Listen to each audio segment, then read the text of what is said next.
business in the great state of Nebraska. You can count on Sauter Heyman for the very best quality, value, and customer service. When it comes to your jewelry needs, visit us at South Point, Grand Island, and the outlet in downtown Lincoln. Visit us today at sauterheyman.com, and thank you for your continued trust after all these years.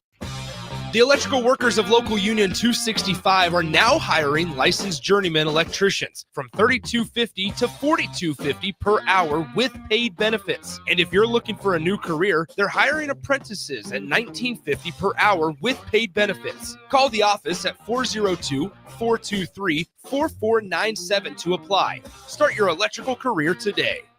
Schweizo Construction is now hiring for skilled craftsmen, steel erectors, concrete workers, and general laborers.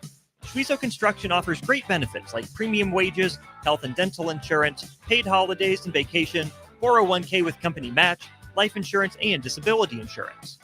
They pride themselves on a legacy of 40 years built on integrity and trust. Joining their team means becoming part of a family that values hard work, dedication, and mutual respect. Apply today at schweizo.com. That's SCHWISOW.com.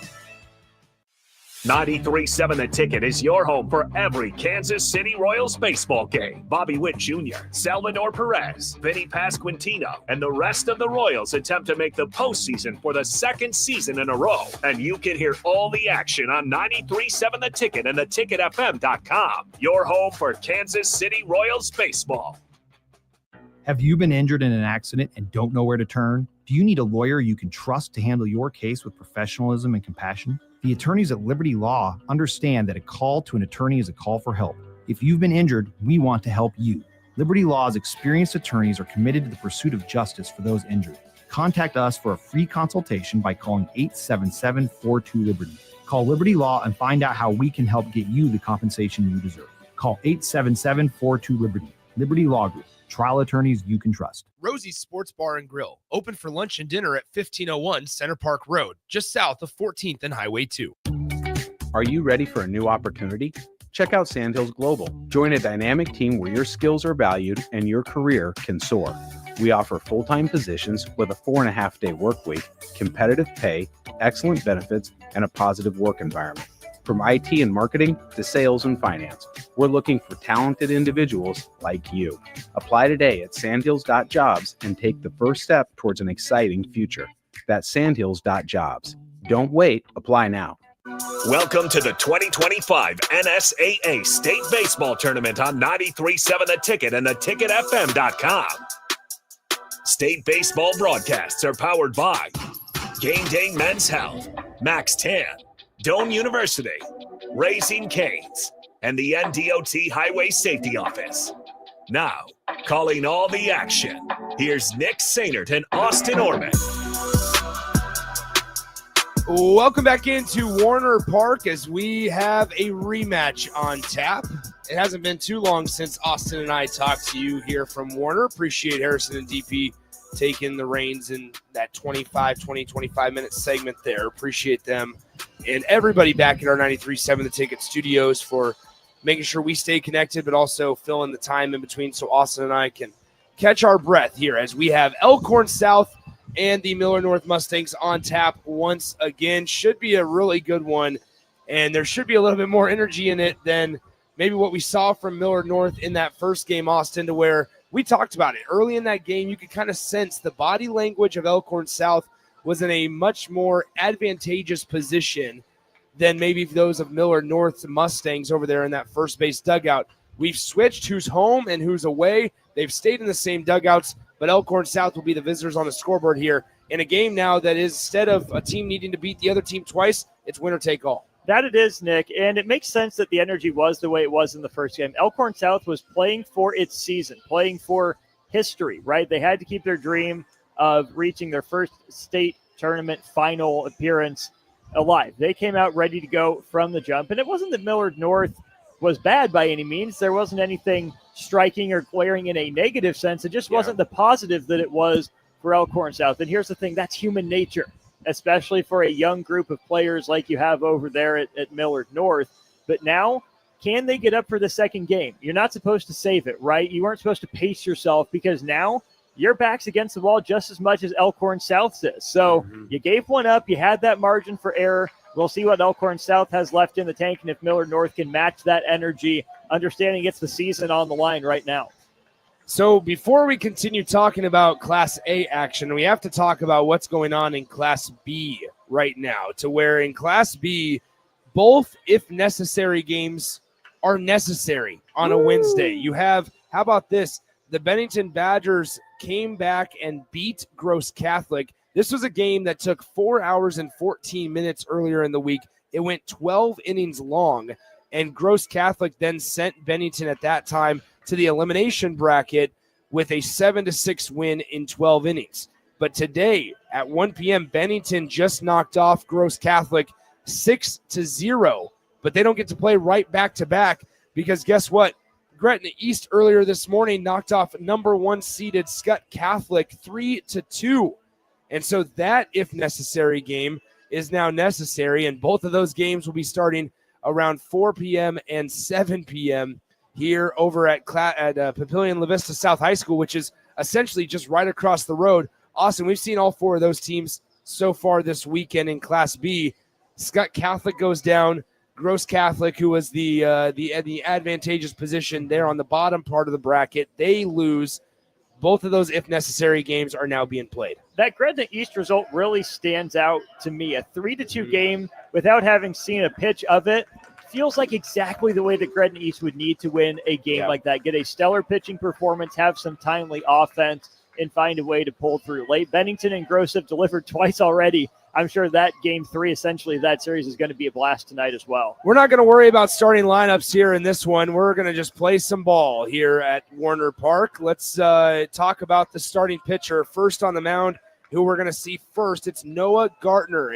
He is Millard North's dude on the mound, and Bob Levac might not admit it to anybody, but they were hoping that he was going to be the guy that throws in the state championship game on Friday. Noah Gartner, a senior pitcher, 2-2 record, a 1.43 earned run average, tall, lengthy body, throws from the right side. He's going to have some overpowering stuff here this afternoon. For the Elkhorn South Storm, they're going to be going with number 8, Devin Meyer, a senior in himself, 0-3 record on the year, a 5.54 earned run average. The stats, the record, not going to jump off the page, but it didn't with Caleb Uphoff either, and he goes 7 complete innings. You just need guys to stand up and show up, and Elkhorn South got that from Caleb Uphoff. We're going to see if they can get that from Devin Meyer here in Game 2. We'll certainly see. I do want to touch on Noah Gardner. He got the win in the first game of the state tournament for Millard North. He went 6 innings, 10 strikeouts, 5 hits, 3 runs allowed, but it wasn't one long inning. It was a run here, a run there. He got offensive support earlier and more often from his offense. In fact, they gave him a 2-0 lead before he even took the mound against Papio South in the first game. For Elkhorn South, do what worked for you in the first game, right? The formula is the same. Can Devin Meyer pitch to contact? Can he keep the Mustang lineup off balance, either lunging out in front or behind? Vary your speeds, vary your locations.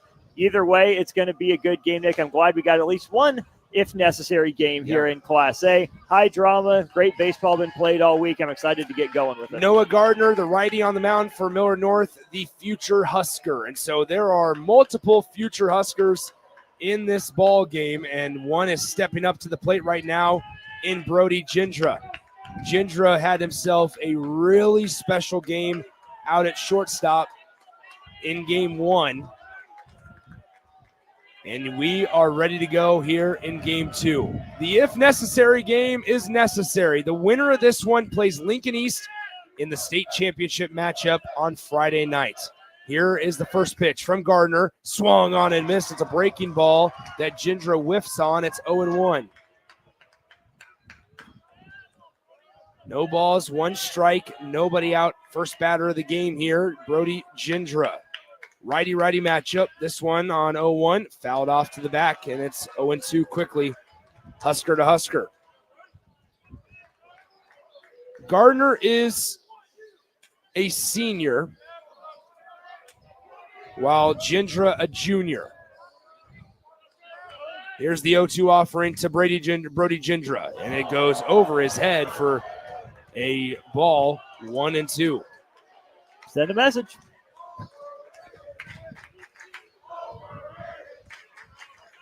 Noah Gardner throws from the right side. He showed 2 breaking balls to start this one. That was his first time throwing a fastball Gindra's way. The 1-2 pitch out of the windup. Here's Gardner. The pitch swung on, fouled off to the Elkhorn South dugout, and we will do it again at 1-2. Against a hitter like Gindra, you got to try to pitch him backwards. You got to throw unexpected pitches and unexpected counts. Here, 1-2, you're thinking a breaking ball count, but you're always fastball adjust as a hitter. 1 ball, 2 strikes, nobody out. Top of the first, here's the offering. Outside, ball 2. All of Millard North infield started walking and getting ready to throw that ball around the horn. They thought that they had rung up Brody Gindra on strike 3.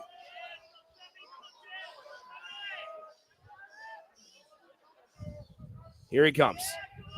The 2-2 pitch from Gardner is up and in, ball 3. And this is a battle right out of the gate between these two. Gindra is just so good at finding that first pitch he wants to swing at and then extending the at-bat. If he's going to make contact, he's going to drive it. Here's the payoff. Breaking ball. It worked itself back to the inner part of the plate, and Gindra had no choice but to foul it off to the right side. And we'll do it again at 3 balls, 2 strikes. Now, if you're Gardner, you got to make a good pitch here. You know Gindra's got a good eye. You got to try to locate one. 3 balls, 2 strikes, the pitch. Just outside, ball 4. So Brody Gindra, after getting down in the count 1-2, he works it full and then fouls another one off, only to get walked. And now that brings up Tyler Lofdahl. Similar start to this game that we saw from the last game where Elkhorn South was able to score a run in the first inning. Lofdahl ended up sacrificing his at-bat to move Gindra over after he was walked to lead off the game. They do the same exact thing, Beautiful. But this one is going to be tough to get him out at first base. They will not. The second baseman was going to second base because Gindra was off with the pitch. On the bunt, it was bunted down the first base line in between the first baseman and pitcher. Gardner couldn't get off the mound quick enough. Anchoring first base was Millard North's Carson Burke, and there was nobody there to field the bunt in time, and Lofdahl is safe. Perfect distance, perfect direction, perfect velocity on that from Lofdahl. He bunted it hard enough to get it past the pitcher, made it nearly an impossible play, especially with Lofdahl's speed out of that left-handed batter's box. So now that brings up Owen Musel, who we will see if Brandon Dahl, the head coach of Elkhorn South, decides to have him sacrifice his at-bat to move 2 guys into scoring position. Nobody out, top of the first. Here's the pitch. And he's swinging away to start. He watches strike 1, 0-1.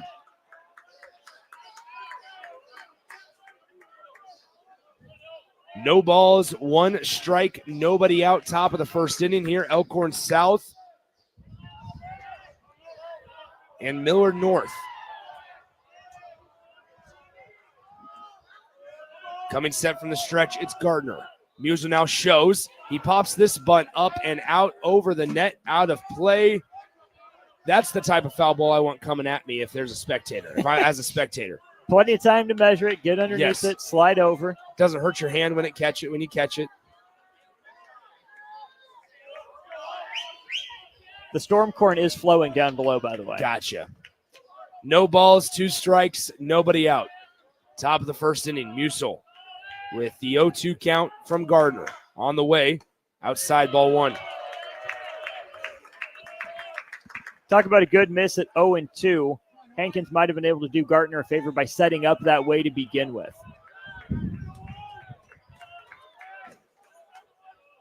One ball, 2 strikes, nobody out here in the top of the first inning. Lofdahl leads off first, Gindra off of second. The pitch swung on, check swing. It's a foul. That one had some juice behind it because he barely swung at that one, a check swing, and it went all the way to the concourse here at Warner Park. Musel's a big guy. Gardner runs it up there, upper 80s, maybe low 90s, especially early on in this one.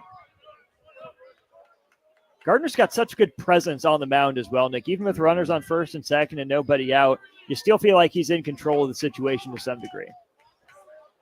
1 ball, 2 strikes. Nobody out here in the top of the first inning.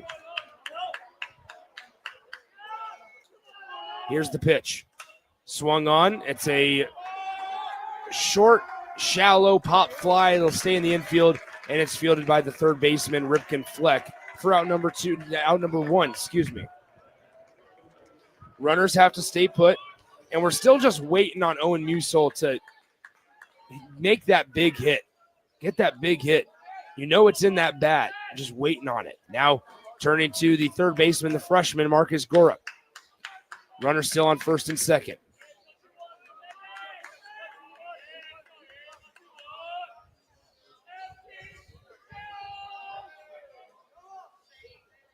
And Gorup takes strike 1, 0-1.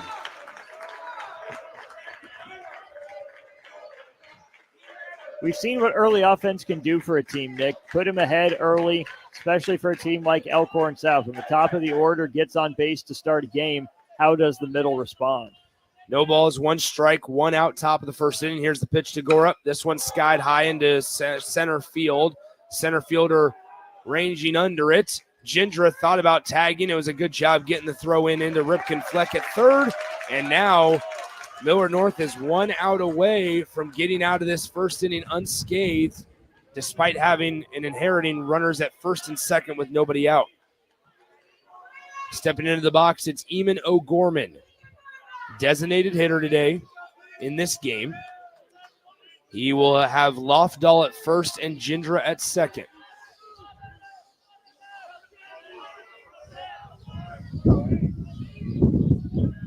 Two outs in the top of the first inning. Here's the pitch from Gardner.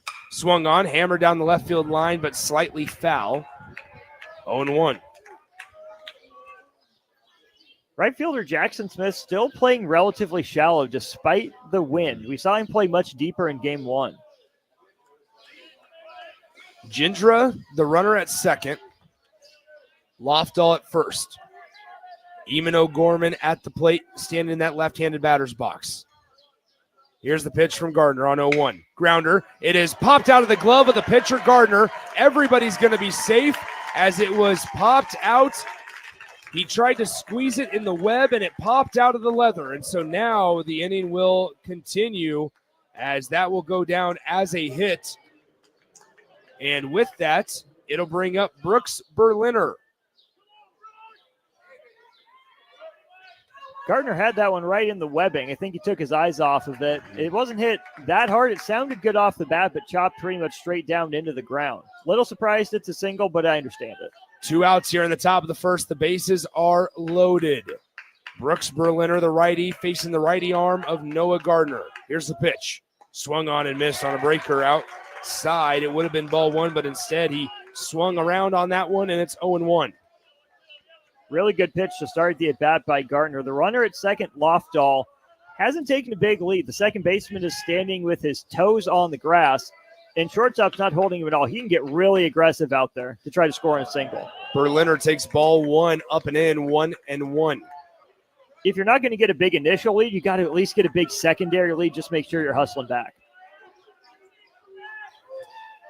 1 ball, 1 strike, 2 outs in the top of the first inning. Noah Gardner trying to work his way out of it unscathed as Berliner fouls this one off right side to make it 1-2. And now Noah Gardner on the mound for Millard North is out in front of the 6th hole hitter, Brooks Berliner for Elkhorn South. 1 ball, 2 strikes, 2 outs. Here in the top half of the first inning after Elkhorn South wins game 1 to make this game possible. Here's the pitch on 1-2. Breaking ball swung on, fielded this time by the pitcher. And Gardner's able to hold on to this one, and he gets out of it unscathed. 0 runs put up in the top of the first. Elkhorn South leaves them loaded, and we turn to the bottom of the first inning with the Millard North Mustangs due up for the first time here in Game 2. Game 3 overall on the day. We come back to Warner Park in a short amount of time here on 93.7 The Ticket. At Raising Cane's, we focus on being the best at one thing and getting it right every time. Which is why every chicken finger meal we serve is marinated, hand-battered, cooked to order, and made just for you. Quality isn't complicated, and our menu is proof. Raising Cane's chicken fingers, one love. Skip the line and order with our app or online. Are you ready for a new opportunity? Check out Sandhills Global. Join a dynamic team where your skills are valued and your career can soar. We offer full-time positions with a 4.5-day work week, competitive pay, excellent benefits, and a positive work environment. From IT and marketing to sales and finance, we're looking for talented individuals just like you. Apply today at sandhills.jobs and take the first step towards an exciting future. That's sandhills.jobs. Don't wait, apply now. Back to the 2025 State Baseball Tournament on 93.7 The Ticket and theticketfm.com.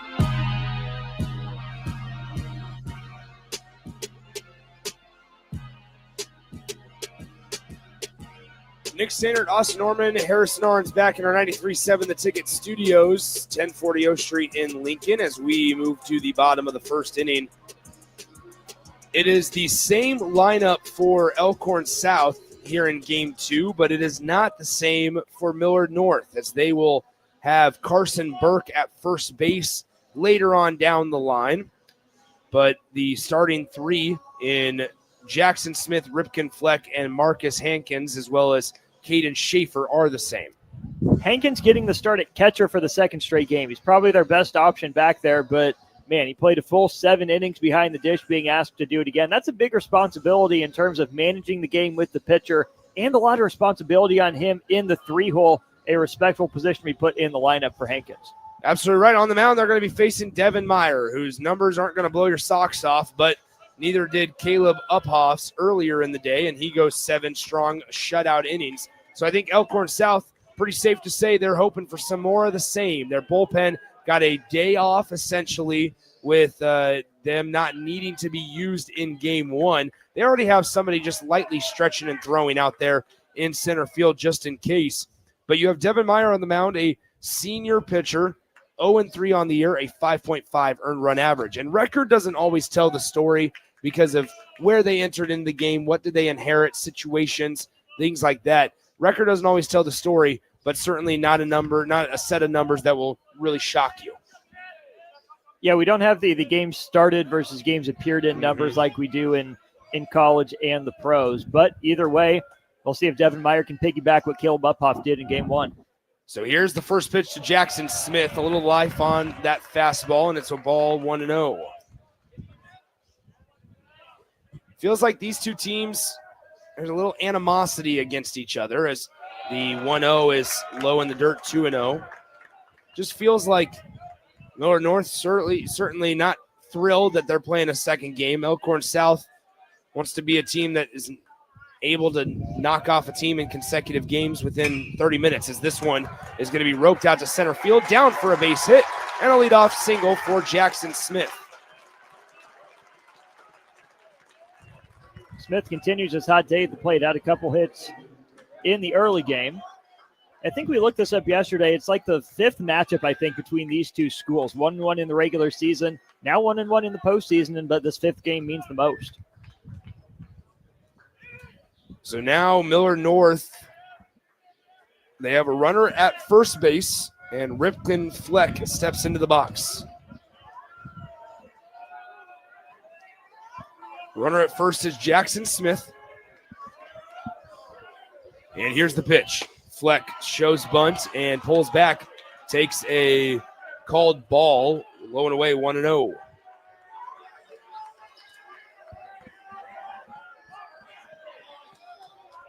So 1 ball, no strikes. Here's the pitch. Fleck squares to bunt, and it's fouled. Jack Gideon got a little dirt in his eyes there, so we're going to have a stoppage in play as the crowd quiets for 10 seconds here at Warner. We're ready to play ball. 1 ball, 1 strike. Jackson Smith occupies first base. Ripken Fleck is in the box. He is not squaring to bunt. This one instead going to be roped up the middle for another hit. And Millard North has back-to-back base knocks here in the bottom of the first inning to start the first inning against Devin Meyer. And now runners at first and second with still nobody out. Two solid singles from the top two hitters in this Mustang order. Nick, I let Marcus Hankins swing away here. It seems like Millard North is seeing the ball well. There's some life, some energy in that dugout. I'd try to keep the rally going by letting the guy that I think is probably Millard North's best hitter see if he can get a good rip on it. That is Marcus Hankins, the catcher, hitting third in the Mustangs lineup. Here, as Meyer comes set, he delivers. Squaring but pulling back, taking ball one is Hankins, 1-0. Especially against a guy like Meyer with a 5.5 ERA. Take your chances with the heart of the order. See if you can get maybe not a knockout blow in the first, but if you can get a base hit and not give up an out, that's probably the better outcome. 1 ball, no strikes, nobody out here in the bottom of the first inning. Meyer checking the runner, Jackson Smith at second. The pitch swung on, hit well out to center field. Center fielder races under it and has it for out number 1. F8 on the put out. Runners stay put at first and second. And that'll bring up Caden Schaefer. Schaefer, the left fielder, hits from the right side. And he'll face the righty arm of Devin Meyer. So we'll see if that out allows Devin Meyer to settle in a little bit. See if he can get in there and settle down.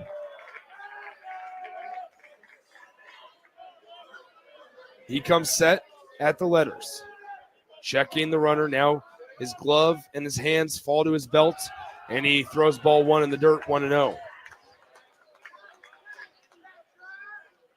Good block by Gideon, explosive out of his stance as well. That bounced back all the way onto the grass, but since it's in front, Gideon could see it the whole way, and the runners could as well. They had to hold up. 1 ball, no strikes, 1 out here in the bottom of the first inning. Meyer comes set. The pitch. Inside and low, 2-0.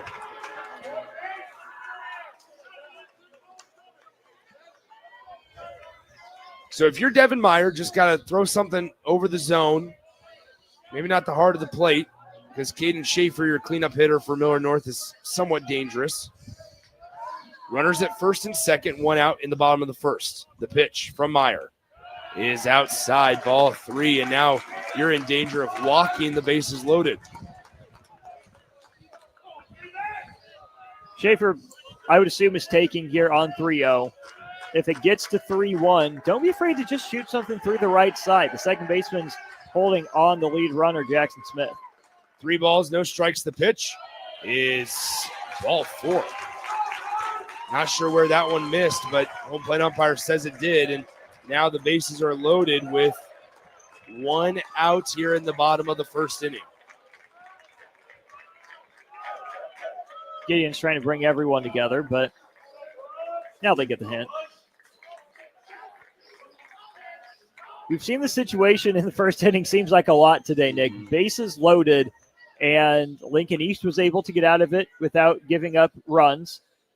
Wasn't much different there in the first inning for Elkhorn South. Yeah, they load the bases, and Millard North escaped behind Gartner. Meyer, I would say, though, is probably the third best of the pitchers that we've seen in this situation here today. So a big moment for Millard North, looking to take the early advantage in a game that they need to have just as badly as Elkhorn South now. Bases are loaded for the left-handed hitter, Alex Burish. Coming set at the belt, it's Meyer. The pitch. Inside. Ball 1. Meyer's hat flew off, and we're ready to go again. 1 ball, no strikes. That is now 5 consecutive balls.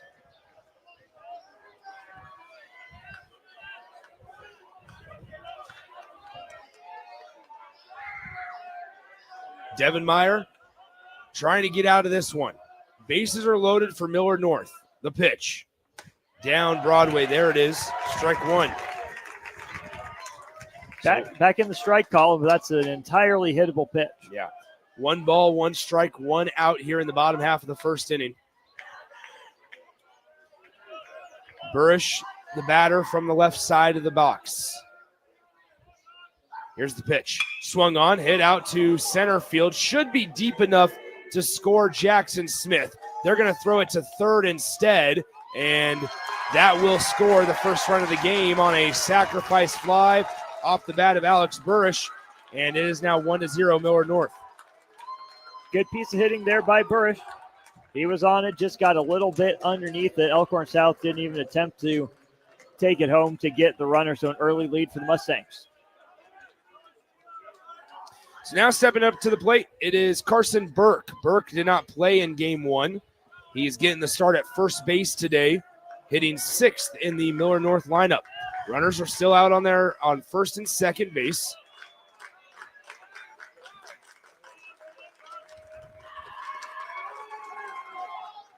And the first pitch of the at-bat to Burke is in there for a strike, 0-1.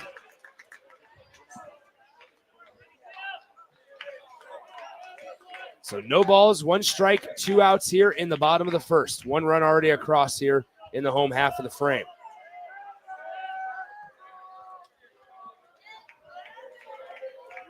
The 0-1 pitch from Meyer. Inside, 1-1.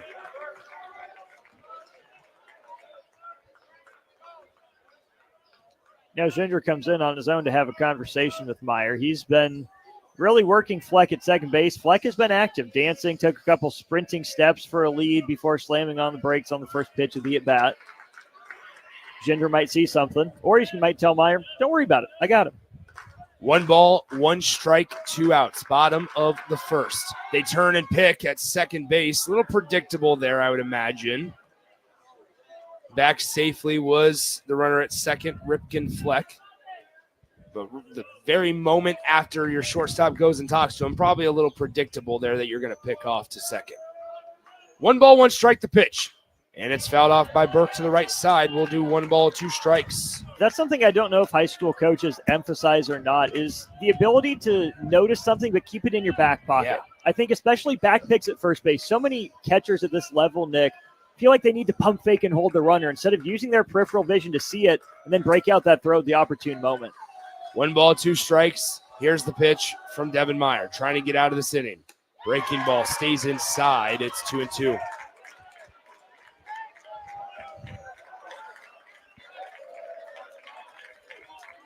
Two balls, 2 strikes, 2 outs.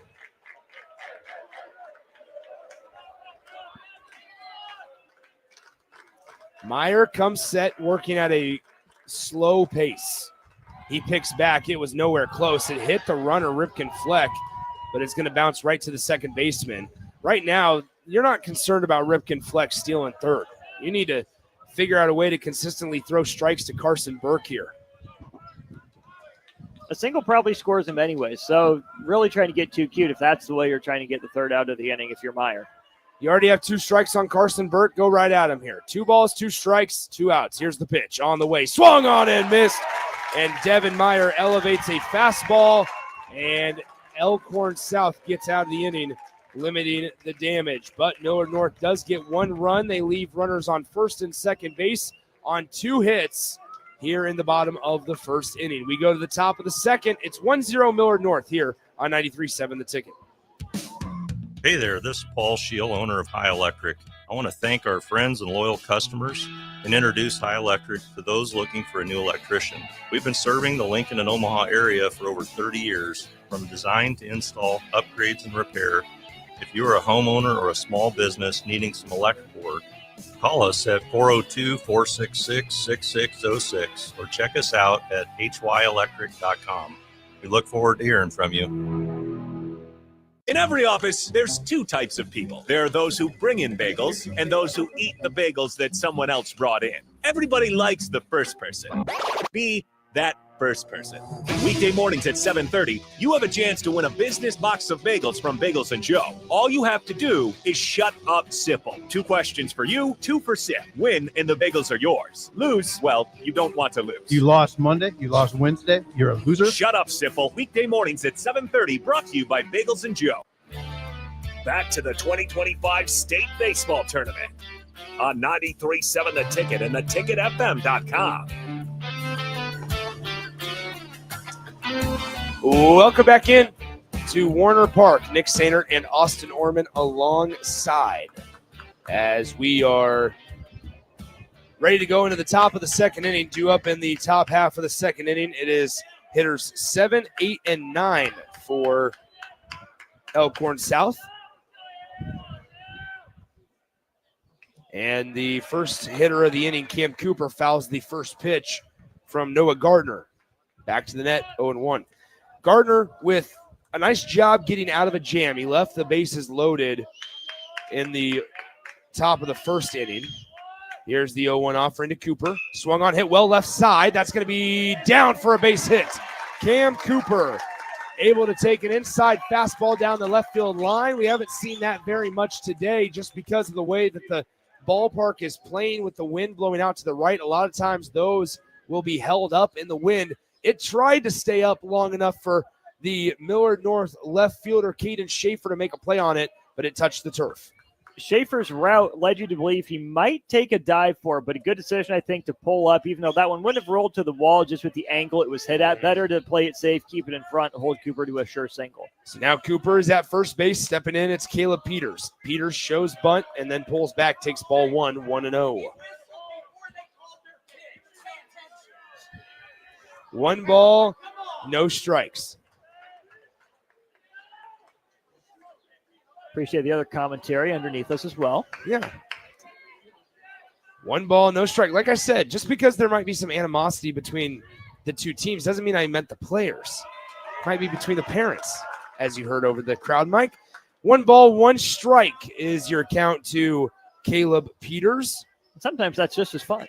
Yeah, right.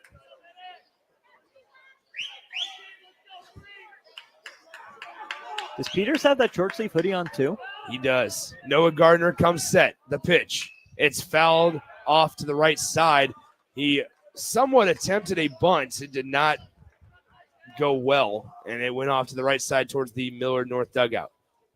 If you're going to be in the bottom of an order, you got to know how to handle a bunt in high school baseball. That's going to be a way to keep yourself in the lineup, even if your average isn't high. Be solid defensively. Do these little things. So now 1 ball, 2 strikes. Here's the pitch. And it's inside, ball 2.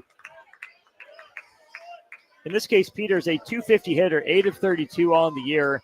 Not the biggest kid, not going to hit for a bunch of pop, especially as a junior. Got to be able to do those little things well. So here we have it with 2 balls, 2 strikes. Caleb Peters squares, and he fouls it into foul territory on the bunt attempt, and that is going to be a strikeout for Caleb Peters. So that is out number 1 as Caleb Peters could not get the bunt down, and that brings up Jack Gideon. Gideon getting the start at catcher for the second consecutive game, like you just mentioned about Hankins for Millard North. Gardner on the mound, comes set with Cam Cooper at first base, throws up and away, or up and in rather, ball 1-0.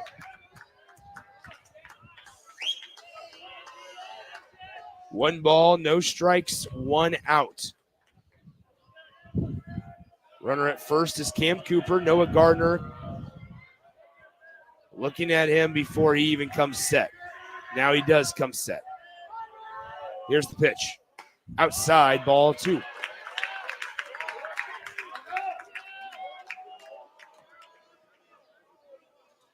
Two balls, no strikes, 1 out here in the top of the second inning.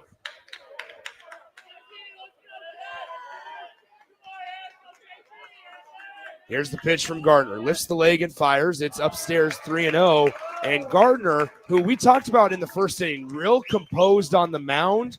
He's kind of allowing Cam Cooper over there at first base to dictate his pace.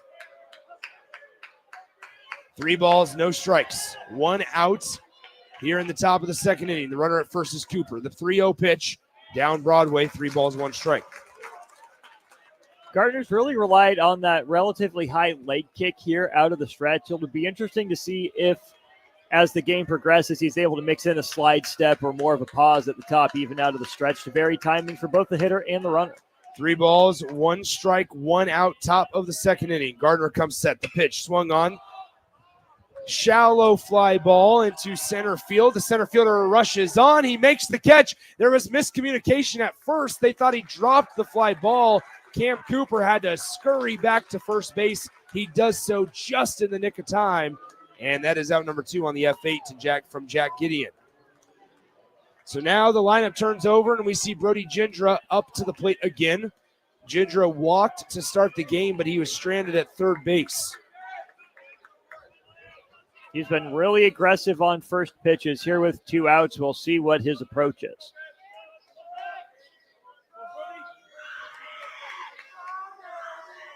Brody taking his time as he sets in. 2 outs here in the top of the second. The pitch to Gindra is outside, 1-0.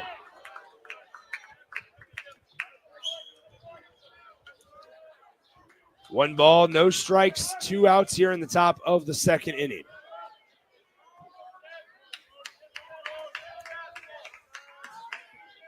One to 0 your score. Millard North out in front of Elkhorn South. This one low and away, 2-0.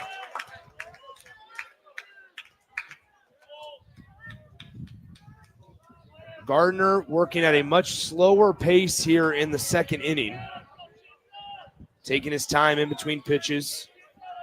Concerned with Cam Cooper over at first base. Here's the pitch. Swung on, hammered, left side. It's bobbled by the third baseman. Gindra's going to be safe, and runner from first base, Cam Cooper, will move up to second, and that should go as a hit. That was a tough play for the third baseman, Ripken Fleck, to make at the high school level, and it is a 2-out single for Brody Gindra.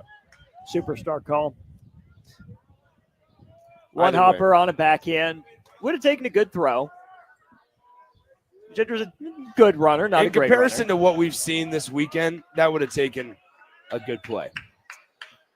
2 outs here in the top of the second inning. Here's Tyler Lofdahl. Lofdahl, he'll ground this one back to the pitcher as Gardner able to overhand it to first base in time. And that is the end of the top of the second inning. Your score after an inning and a half, 1-0 Millard North. Due up for the Mustangs in the home half of the second inning. Hitters 7, 8, and 9. It's Phillips, Evans, and Mockel. Due up in just 60 seconds on 93.7 The Ticket. Make plans to join 93.7 The Ticket and the Amon Green Foundation for the first annual Nebraska Esports Golf Tournament on Monday, June 9th at Wilderness Ridge. It's a 4-man scramble starting at 11 a.m. that will feature former Husker greats like Amon Green, Johnny Rogers, Niles Paul, Tony Davis, Adam Carricker, Vershawn Jackson, and more, with great prizes and great golf. Sponsorships are also available. Call or text us at 402-464-5685 with questions, or sign your team up online at theticketfm.com. Registration goes through May 30th. Your possibilities are endless at Doane University. Discovering your life's passion is easier with options, and that's what Doane offers students. Rooted in liberal arts, you can choose from undergraduate and graduate programs, all delivering real-world experience. At Doane, we take a personal approach to education, giving you the guidance you need to own your future. It's not just our innovative learning, it's the feeling of being surrounded by possibilities that makes you different. Apply today at doane.edu/apply. The 2025 State Baseball Tournament on 93.7 The Ticket and theticketfm.com.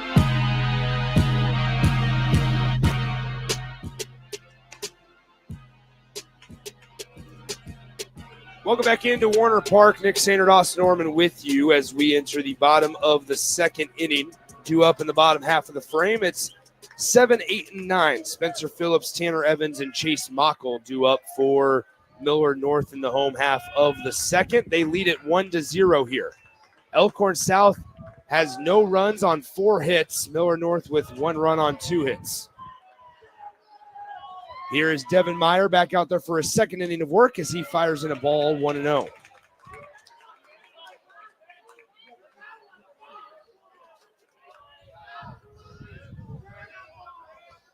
One ball, no strikes here to the designated hitter today for Millard North, Spencer Phillips. He takes 2-0 outside. It's now 2-0. Bottom of the second inning, Millard North put up 1 in the bottom of the first as Phillips slaps this one to the right side but foul. 2-0 fastball. He was hunting it, put a pull swing on it, missed it, flared it out to the right side. You really want to see, I think, Millard North be patiently aggressive here. See some pitches, try to get into that depleted Elkhorn South bullpen. This one hit hard to the second baseman, fielded cleanly by the second baseman and thrown over to Musel at first base for out number 1. So 4-3 on the putout. And that'll now bring up the second baseman for Millard North, Tanner Evans.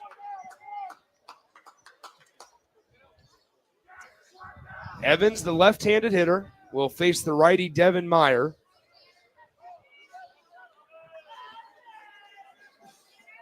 Third baseman playing about a step in from the third base bag for Elkhorn South. That's Marcus Gurup. 1 ball, no strikes, 1 out here in the bottom of the second inning to Tanner Evans. Here's the pitch from Meyer. On its way, up and in for a ball, 2-0. And this is a big inning for Meyer. You know your staff behind you is depleted. Figure out a way to respond. You know you have an off day tomorrow if you're able to win, as the 2-0 pitch is low and inside, 3-0. Figure out a way to grind out a couple innings. You might not get 6 out of Devin Meyer today, but if you can get 4 or 5, you feel pretty good about your chances on that back end of that bullpen. Here's Meyer on the 3-0 pitch to Evans. It is low, out of the zone, 4-pitch walk to the second baseman for Millard North, Tanner Evans. Really good at bat there from the bottom of the order. Now here's Mockel, who you've mentioned a couple times, has been pretty solid. Really good chance to keep and start a big inning going, even with 1 out right now. If the bottom of the order can keep the line moving, flip it over to the top, Millard North is in good position to add on the lead. Yeah, Mockel was 2 for 3 in the game earlier today with 2 singles. He takes strike 1 on the outer part of the plate, 0-1. It's the bottom of the second inning. Millard North leads it 1-0. Tanner Evans occupies first base while Chase Mockel stands into the right-handed batter's box. Here's the pitch from Meyer. Upstairs, barely snagged by Jack Gideon behind the plate, and we will have a 1-ball, 1-strike count. Important to note that snag by Gideon saves 90 feet. Yeah. Single won't score a runner from first. It might from second. 1 ball, 1 strike, we're even. Here's the pitch, or rather pickoff over to first base. Back in plenty of time standing up was Tanner Evans. What was the Pius theory on first base lead? If you're able to scamper back, is your lead too safe, or is that just a good break and reaction? It was, no, it's if you can get back in standing up, you take another step. 1 ball, 1 strike, 1 out here in the bottom of the second. Runner goes with the pitch, breaking ball, throw down to second is air-mailed, and it's going to bounce into center field. Evans thought about trying to grab third base too, but he'll retreat to second. But they're going to call batter's interference. They're going to say that Chase Mockel interfered with Jack Gideon en route to second base. And so batter's interference, which means the runner at second is out, and now the bases are cleared with 2 outs to get in the bottom of the second inning. That's a really big call. Again, keep a runner out of scoring position and 2 chances to bring him in. And so now the runner stays out of scoring position. They'll have to go to first, and the batter is going to be out on batter's interference. It's a great job. I will also say this, a great job by Jack Gideon, because he sold the fact that Chase Mockel was in his way. And so it's a batter's interference, which means the batter is out and the runner, Tanner Evans, has to retreat back to first. So I misspoke earlier saying the bases are cleared. Evans goes back to first. Batter is out with now Jackson Smith up to hit. And so now Mockel is retired for out number 2. And Jackson Smith takes ball 1, 1-0. Devin Meyer down in the count, 1-0. Tanner Evans at first base still as he evens the count up, 1 ball, 1 strike. I like the idea of running with the bottom of the order, even if it didn't work out and there was that batter interference call there from Millard North. The bottom of your order is mostly going to hit those slap singles, try to punch it through more so than anything for power. So anytime you can get a bottom of the order guy to second base, that's a good step. Quick pick over to first base. Back standing up once again is Tanner Evans.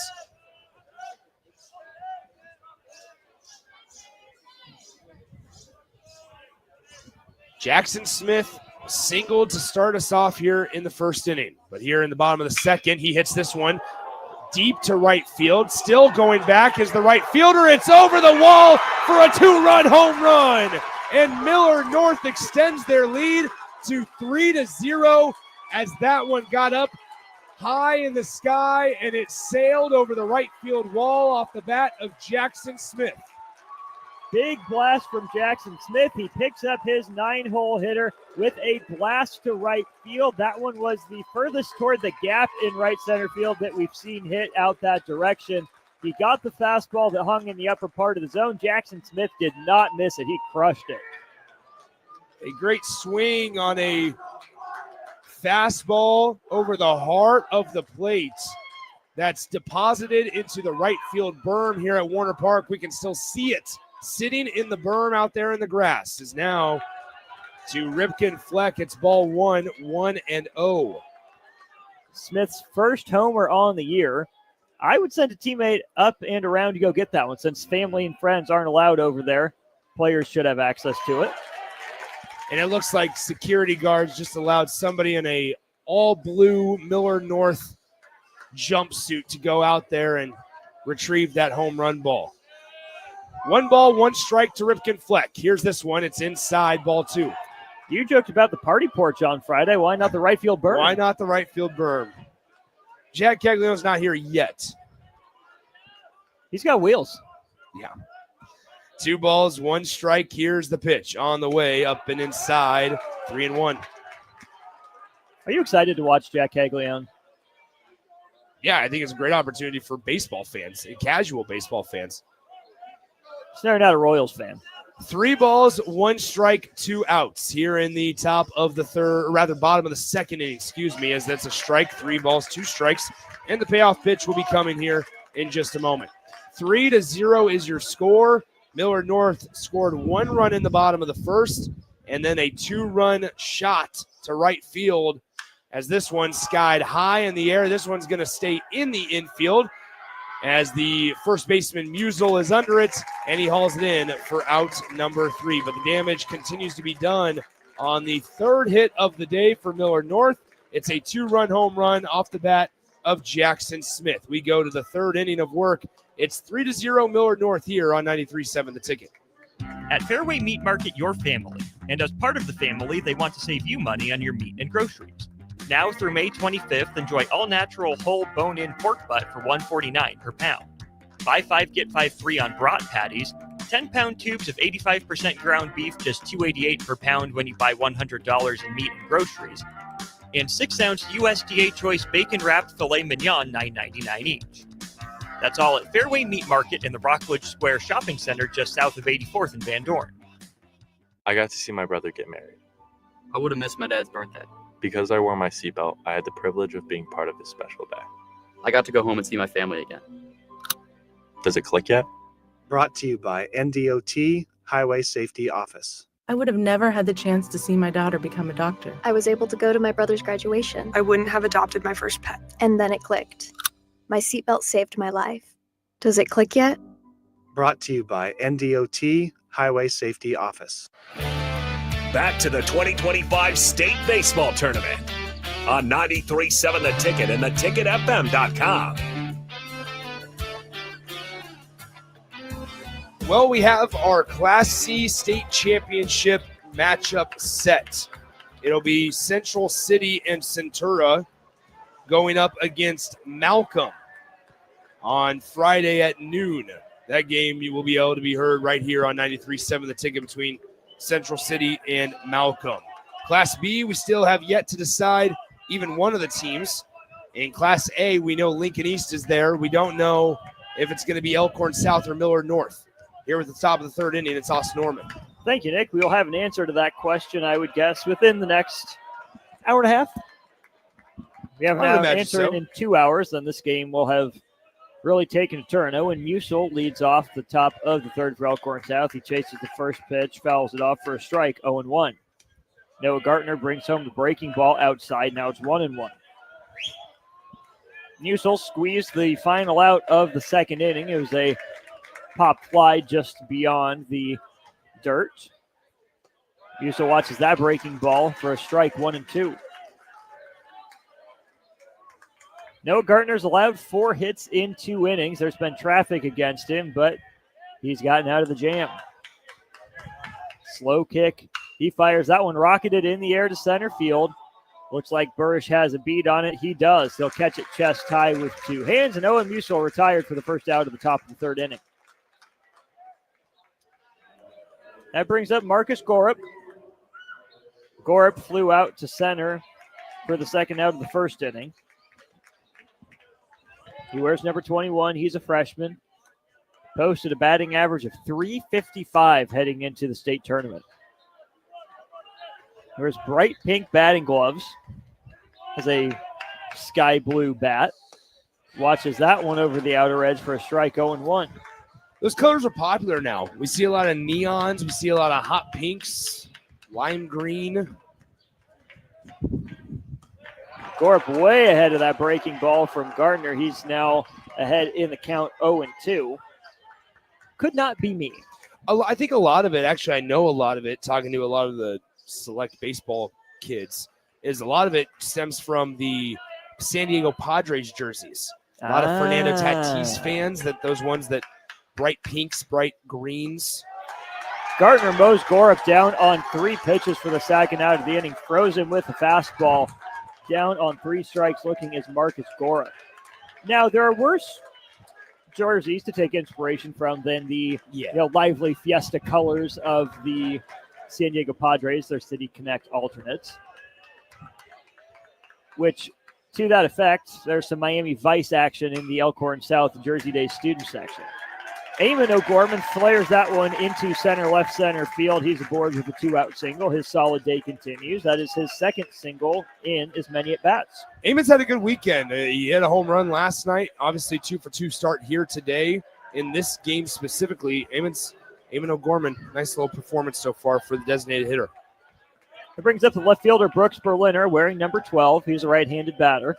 O'Gorman swings lefty. 2 away, top of the third. Elkhorn South still in search of its first run. Berliner ready, Gartner ready. Pitcher brings it home. Up and out, 1-0. I think if you're Elkhorn South, you got to realize you're out hitting Millard North right now, right? We can get so infatuated as an offense or as Elkhorn South down 3-0. Okay, you got to do it against a guy that's going Division I, right? You get all in your head. You've done good things so far. You just got to string a couple of them together and figure out a way to then get them in, because leaving the bases loaded that first inning is a killer. O'Gorman back ahead of the pickoff throw from Gartner. Still 1-0 to Berliner. Cluster luck, they call it in the major leagues. How well are you able to string your hits together? Berliner swings, fouls that one over our heads, 1-1. Obviously, the more times you get on base, the more base hits you get, the more likely you are to score runs.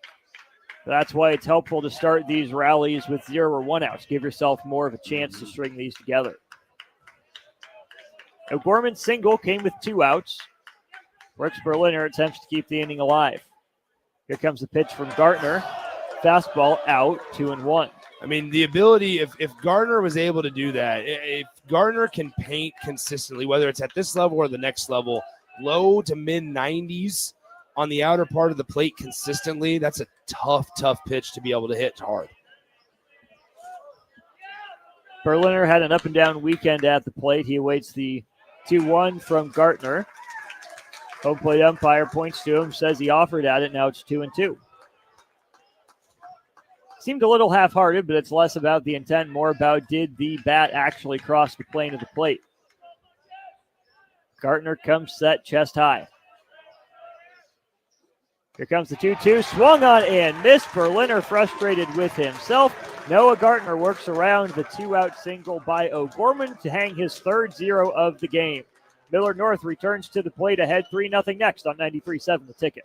Select Plumbing and Utility has been serving Lincoln and the surrounding area for 14 years, and they're not slowing down. Select Plumbing and Utility handles all your plumbing needs from faucets and water heaters to full renovations, and they can even help with your heating and cooling needs. They're also Lincoln's underground experts, repairing and replacing broken underground water and sewer lines since day one. Contact Select Plumbing and Utility today at 402-560-6197, assuring excellence in every situation, opportunity, and challenge. That's 402-560-6197. Things that impair you come in many different shapes and sizes. Some are the shape of beer and liquor bottles. Others look like cigarettes but aren't cigarettes at all. These are the things we know impair us, the things our parents warned us about. What we're not always aware of is our new prescription or the over-the-counter medicine we picked up just for allergies or a bad cold. See, it doesn't just matter how much of a substance you take. If you are impaired, driving is deceptively dangerous. Don't drive impaired. Paid for by the NDOT Highway Safety Office. Back to the 2025 State Baseball Tournament on 93.7 The Ticket and theticketfm.com. 3-0 Millard North leads Elkhorn South. The Mustangs will see a fresh arm out of the bullpen for Elkhorn South. It'll be number 20, Mason Eck. Eck is a senior, enters with a 1-0 record, 1 save, an ERA of 5.55. Austin Norman, Nick Sainert with you. Just 2 innings out of Devin Meyer, the starter. Nick, not able to piggyback Caleb Uphoff like Elkhorn South may have wished. No, certainly not. 2 innings, like you mentioned. He allowed 3 earned runs on 3 hits, walked 2 guys, struck out just 1. Didn't have overpowering stuff, but neither did Caleb Uphoff either. And we saw that you can have success. You don't need to be able to blow it by guys consistently to have success at this level and on this stage. But here we go. Mason Eck, who's been called upon a couple of times in this state tournament already, so you're probably not looking at longevity. You're just trying to get him to get you through the middle innings, see if you can keep some zeros on the board, and then your offense needs to pick it up on their end as well. Eck got the 7th against Millard North the first time these two teams met. He plunked Spencer Phillips, who came around to score. Mockel reached on an error, gave up a single to Smith before getting a flyout and a strikeout. So he allowed 2 runs in that first outing against the Mustangs. Millard North won the first one in the state tournament. Elkhorn South won the first one here today, forcing this elimination game. Both teams now 2-1 in the state tournament. Loser goes home, winner plays for a title. 1-1 taken for a strike. 1-0 taken for a strike. Now it's 1-1. At the plate, Marcus Hankins. He flew out to center against Meyer, his first at bat. He's a 3-hole hitter and catcher. That one's flipped in the air to right center field. That twists back to the right fielder, Cam Cooper. He shields his eyes from the sun, goes to a knee, makes the catch, 1 away in the third. So here's Caden Schaefer. Schaefer drew a walk his first at bat. He bats cleanup for Millard North. Around the infield for Elkhorn South, Gorup at third, Jindra at short, Peters at second, Musil at first. It's Berliner in center, Berliner in left, Lofdahl in center, Cooper in right. The battery is Mason Eck on the bump, and Jack Gideon behind the dish. Caden Schaefer rolls over this one to short. Jindra sits on it. He's up quickly across the diamond to Musil for the second out. 6-3 goes Schaefer. Here comes Alex Burrish. Burrish made a sliding, diving catch not long ago. He had an RBI sacrifice fly that scored Jackson Smith for the game's first run.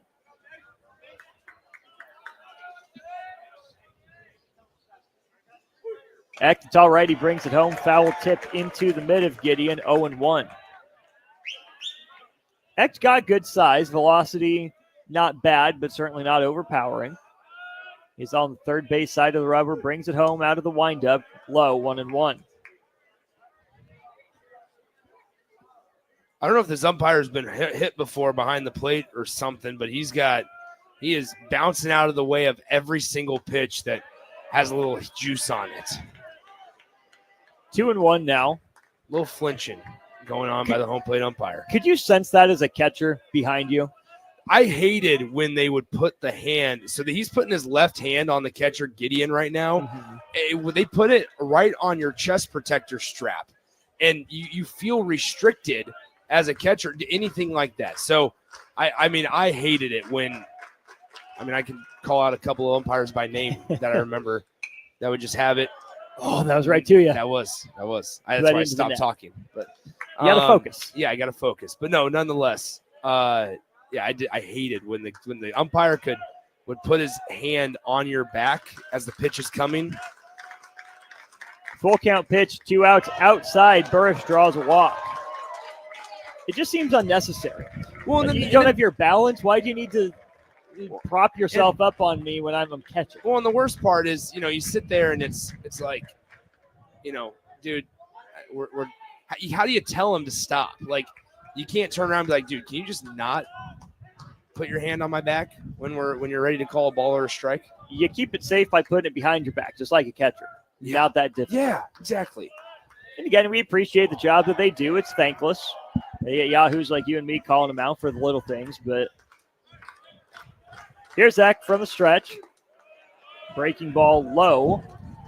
1-0. Seeing mostly fastballs here from Eck before that breaker. Alex Burris drew a 2-out walk. It's Carson Burke, the sophomore, playing first base today. This one flipped in the air to the right side. Musil backpedals. Peters over, but Musil calls it in foul territory. He squeezes it for the final out of the inning. 3 innings down. It's 3-0 Millard North. Elkhorn South up to bat in the top of the 4th after this on 93.7 The Ticket. Hi, Sean Callahan here of HuskerOnline.com, inviting you to join us here on 93.7 The Ticket. Every Saturday morning now in our new time, we're on from 8 to 9 with the weekly Husker Online radio show. We'll give you the latest in recruiting. We'll talk about what's going on with both football, basketball, and we'll probably share a few stories from the inside. It's every Saturday morning right here on 93.7 The Ticket. It's the Husker Online radio show from 8 to 9 a.m. I got to see my brother get married. I would have missed my dad's birthday. Because I wore my seatbelt, I had the privilege of being part of his special day. I got to go home and see my family again. Does it click yet? Brought to you by NDOT Highway Safety Office. I would have never had the chance to see my daughter become a doctor. I was able to go to my brother's graduation. I wouldn't have adopted my first pet. And then it clicked. My seatbelt saved my life. Does it click yet? Brought to you by NDOT Highway Safety Office. Back to the 2025 State Baseball Tournament on 93.7 The Ticket and theticketfm.com. Noah Gartner pitching well. Nick Sainert calling a great game. I'm Austin Norman with you here for the 4th inning. 3-0 Millard North. Elkhorn South gets their 4th trip to the plate out of 7 that they're allotted in regulation. Here's Cam Cooper. Cooper, the right fielder's had some action out in the field. He singled in his first at bat. He moved as far as second base, but stayed there. 7, 8, 9 due up for Elkhorn South here in the visiting 4th. Cooper, Peters, and Gideon. First pitch from Gartner missed, as did the second. Fastball out, 2-0. Win or go home. Elimination afternoon here in Class A. Now 3-0. Cooper takes it low and in. This is what Elkhorn South needs, Nick. They need a leadoff base runner to try to spark something. Cooper probably not the biggest stolen base threat, but any way you can get a guy on, try to get him over and in. That's going to be the theory for the Storm as Cooper takes a fastball for a strike, 3-1. Well, Cooper singled back in the second, and you might remember that is where and when Gardner's pace kind of got thrown off timing back in the second inning, was when Cooper occupied first base. That since then, Gardner's been able to settle back in for now, but he was concerned with Cooper over there at first base and the possibility of a stolen bag. Gardner is absolutely locked in. He got the ball from his catcher, and he has been set in his windup position for about 10 seconds now. Taps the ball in his glove. Now he's ready to bring home the full count pitch. That one rode way up and in on Cooper. He wears it. He's aboard for the second time, this time leading off an inning. So a hit by pitch for Cam Cooper. painful way to take the base he might have gotten anyways, but nevertheless, take the bump in OBP. Here's Caleb Peters, second baseman, been in and out of the lineup for the Storm. His first at bat, he struck out. He was asked to bunt, was unable to get it down with Cooper at first base earlier today. Here's a late square from Peters. He pulls it back as the fastball misses the zone, 1-0.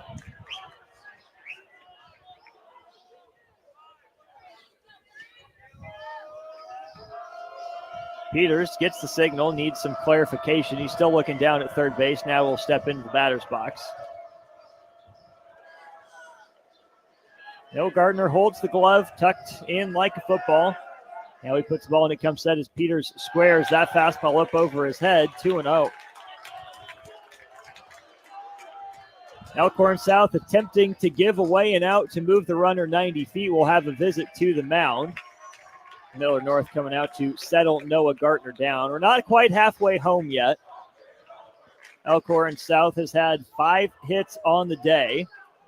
That hit by pitch, the first free batter allowed to reach base, and we're going to have some traffic headed out to the Millard North bullpen. Did have a question, why would an umpire feel the need to put their hand on the catcher? I'm going to be honest, I have no idea. It seems pointless. If you need help with balance, just sit on a chair. But why are you leaning forward onto the catcher, the hand? It's just one more thing for the catcher to think about. I think a lot of it is knowing where the umpire is. Obviously, from behind us, you try to block a ball or you try to move or something. It kind of gives you an idea of where the umpire is at. However, in the heat of the moment, I'm not concerned about knocking over the umpire. I'm concerned about getting a body on that baseball. After the mound visit, Gardner fires a strike, 2-1. Let me ask you this as a catcher. Do you like it when the umpire is directly behind you, using you as the shield, or would you rather have the umpire squared up with home plate and trust you to get in front of any pitches? I really don't care. I think for an umpire, I think it's important that they are angled a little bit as this bunt's popped up in the air. Great decision. Oh, first base, dude. Oh, my goodness. I'm sorry for making that call. Did they call them both out? We got runners interference on the play, it looks like, at first base. So I feel really bad for I feel really bad for how I just operated there, because I felt like Jay Foreman a little bit. I'm going to be honest, during a football game. Now, here's the thing. So that bunt, it goes to the first baseman, and playing first base for the first time today is Carson Burke over there for Millard North. Well, here's the situation. He fielded the bunt. He could have touched first base and then thrown to second and get the out because he was 2 feet away from first base. He starts running towards first base. He stops and throws to second base, and then they don't get the out in first base in time. However, we might have a runner's interference at second base, which is they're going to call the runner out at first base. So it all works out. But all I'm saying is take it the easy way, my friend, and just don't touch first base and then throw to second base, and they can apply the tag. There was plenty of time because the runner at first base, Austin, had to retreat back to the bag because he thought he was going to have a chance of being caught on the fly. That's just the thing. The bunt was popped up by Peters, and holding the runner on, I thought Burke was just going to go catch it, but he waited for it to drop, which I thought was a smart play. I know. I was like, oh, man, Burke's a smart baseball player. And he turns and starts running towards first base and then just stops to throw to second. He's like, nope, I don't want to touch first base. Throws it to second to get the force out. And then he initially didn't get the runner at first, but it ends up working out okay. And man, oh man. I mean, it was a play that was high IQ, low IQ, and then it all worked out. It was just a roller coaster of a sequence. And then I'm sorry, low IQ throw, unless like you knew you were going to draw the runner's interference, because there's no chance to get the runner at first base if you're the shortstop, Chase Mockle. It looked like he just threw it over to first base for kicks and gigs. No. But he stole it out. Yeah, that's incredible. So now we're at the bottom of the Elkhorn South lineup. No one on the bases. And Noah Gardner's one strike away from getting out of the inning. Jack Gideon opens way up. He has to do it on the inside pitch, but he fouls it off 0-2. So 3-6 on the putout for out number 1. And then the runner is called for runner's interference, so that takes Caleb Peters out of it as well. Gideon watches that one sail all the way to the backstop, 1-2. You never know what you're going to see at the old ball field. Which isn't this bizarre, though? We go the entire state tournament last year without runners or batters interference. We go for a good chunk of this week without it. Now we had runners interference earlier in game one. We had batters interference here and earlier in this game, and then runners interference now on that play. I guess when you get one, it's an avalanche. Well, let's not forget in Seward Bennington, we had one on Kyle Riley. That is correct. Would have scored a run, but Riley didn't slide into second base on this very field in a game that Seward ended up losing by 2. Maybe it's like the whole block charge thing. It's like a point of emphasis that they're starting to focus on. We don't need to give high school umpires points of emphasis. They take it into their own hands often enough. As there's a strikeout from Noah Gartner, and Elkhorn South is down for the 4th time without scoring a run. We'll head to the bottom of the 4th. Millard South leads 3-0 here on the ticket. Are you looking for an exciting new way to put your skills to work? Explore new career options in the fintech industry at Currency, a Sandhills Global company. We offer full-time positions in financial sales, compliance, operations, and other fields. We also offer a 4.5-day work week, an attractive benefits package, and opportunities for advancement. Put your motivation to work and grow with us at Currency. Visit gocurrency.com/careers to learn more. When daily energy fades and your drive just isn't what it used to be, Game Day Men's Health helps you step back into top form. Game Day Men's Health is one of the country's fastest growing clinics, and they focus on men's wellness, providing customized solutions with professionalism and privacy in mind. Testosterone optimization, weight management, vitamin injections, and shockwave therapy are just a few of the many things they offer. Restore your energy and rediscover confidence with the help of Game Day Men's Health, because every man deserves to feel his best every day. Visit them online at GameDayMen'sHealth.com today or in person at one of their 2 locations in Omaha. Back to the 2025 State Baseball Tournament on 93.7 The Ticket and theticketfm.com. Austin Norton, Nick Sainer with you here at Werner Park. Final game of the day. Final game till Friday, in fact, in Class A, as we will get the designated off day tomorrow. It'll also be an off day for the Kansas City Royals. We are Lincoln's home for the Royals. We'll get back to carrying them after state baseball action. KC's up 8-2 in the top of the 7th on getaway day in San Francisco. 3-0 here at Werner. Due up for Millard North. It's the bottom of the order. Spencer Phillips, Tanner Evans, and Chase Mockel. Phillips takes a fastball for strike 1. And, Nick, you're just left to wonder if Spencer Phillips was still at first base, would he have thrown it down to second immediately? I do not know, but it doesn't matter because it worked out okay. He does get a nice, line drive that went foul down the left field line. Pretty good piece. He was out in front of it. He hooks it foul, 0-2. All right, I think the jokes are over now. They're out of our system. We can focus up. You appreciate the moments of levity, though. Here's Eck way up in the count, 0-2. That one hammered back up the middle, no chance for Jindra. So 2 straight good swings for Spencer Phillips. This time he pokes the single through, and Millard North's leadoff hitter is aboard in the 4th. Yeah, that was as defensive of a swing as you could. He was on it, took a fastball that was up and away, and just chopped down at it, put some aluminum or put a barrel on it right up the middle. It was up and away. Took it up the left side of the pitcher's mound on the shortstop side of the second base bag, but Ginger was playing deeper towards the 5-6 hole, and so he wasn't able to get there, which is something we haven't been able to say a whole lot today about how Ginger can't get to a ground ball. 4th hit of the day for the Mustangs. We have the runner at first base replacing Phillips. Looks like it's number 5, Braden Weindel. Saw him earlier.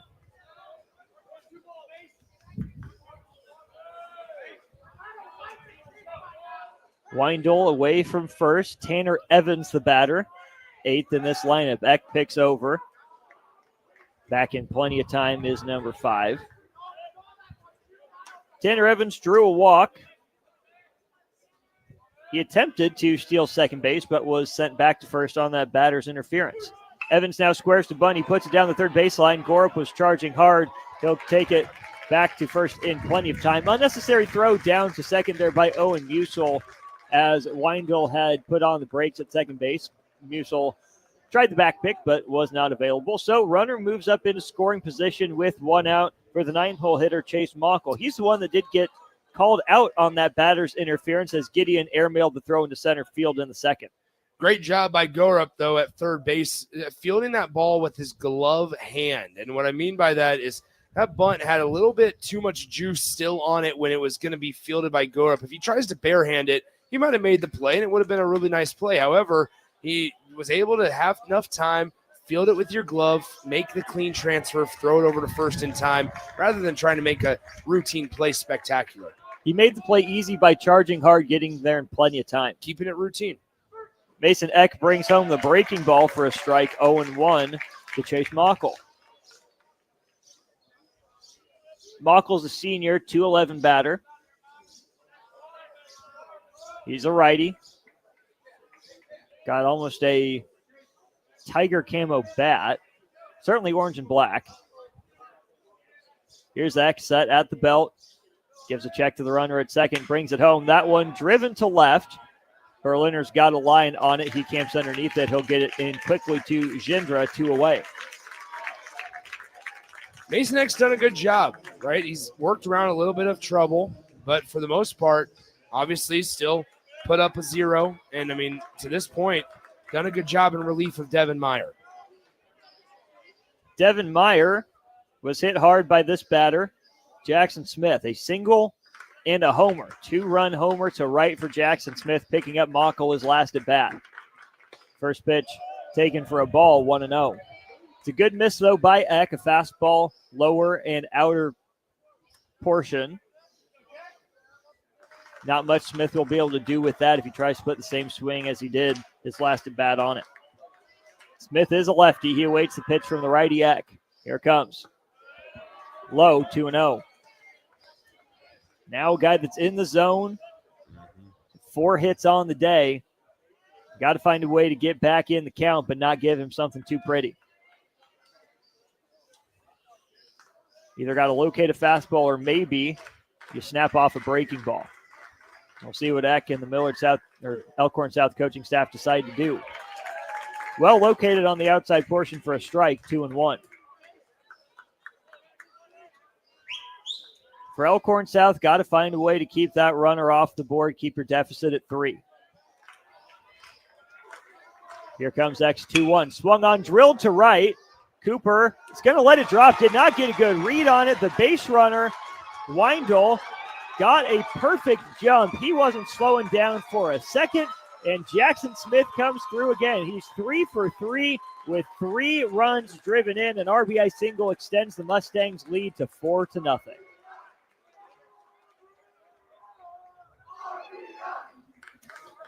Nick, I thought Cooper had a beat on that at first. He slowed up, wasn't quite sure. But the runner at second, had Cooper caught that one, would have been dead to rights. Well, the wind's somewhat shifted. It's kind of going more as a crosswind from center field to right field, not so much out towards the wall here at Warner Park. I think that actually benefited Millard North in this case because I think it actually knocked the ball down. The ball was kind of hooking towards that foul line, and instead of it being continued to be carried through that air towards the right field wall, it kind of took a nosedive down towards that right field foul line, and that's why I think the right fielder wasn't able to get there in time.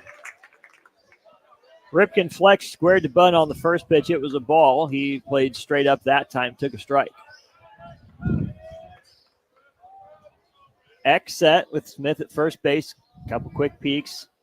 Now time called by the batter Fleck. Seen a lot of action toward right field. Both guys going oppo and guys getting around the baseball to pull it. Seen 3 homers in the last, 22 or so hours here out to right field. Eamon O'Gorman, who's playing in this game, Troy Peltz, and now Jackson Smith. Griffin Minderman snuck the first one out when the wind was blown out to left a couple days ago. It's now 2-1 to Fleck. He took a breaker low. Eck delivers. Smith runs. Swung on. Line to left. Berliner is there. He slides. He makes the grab. And Millard North will score only 1. A nice catch by Berliner. Elkhorn South trails 4-0 as we head to the visiting half of the 5th in an elimination game here at the Class A State Baseball Tournament on 93.7 The Ticket.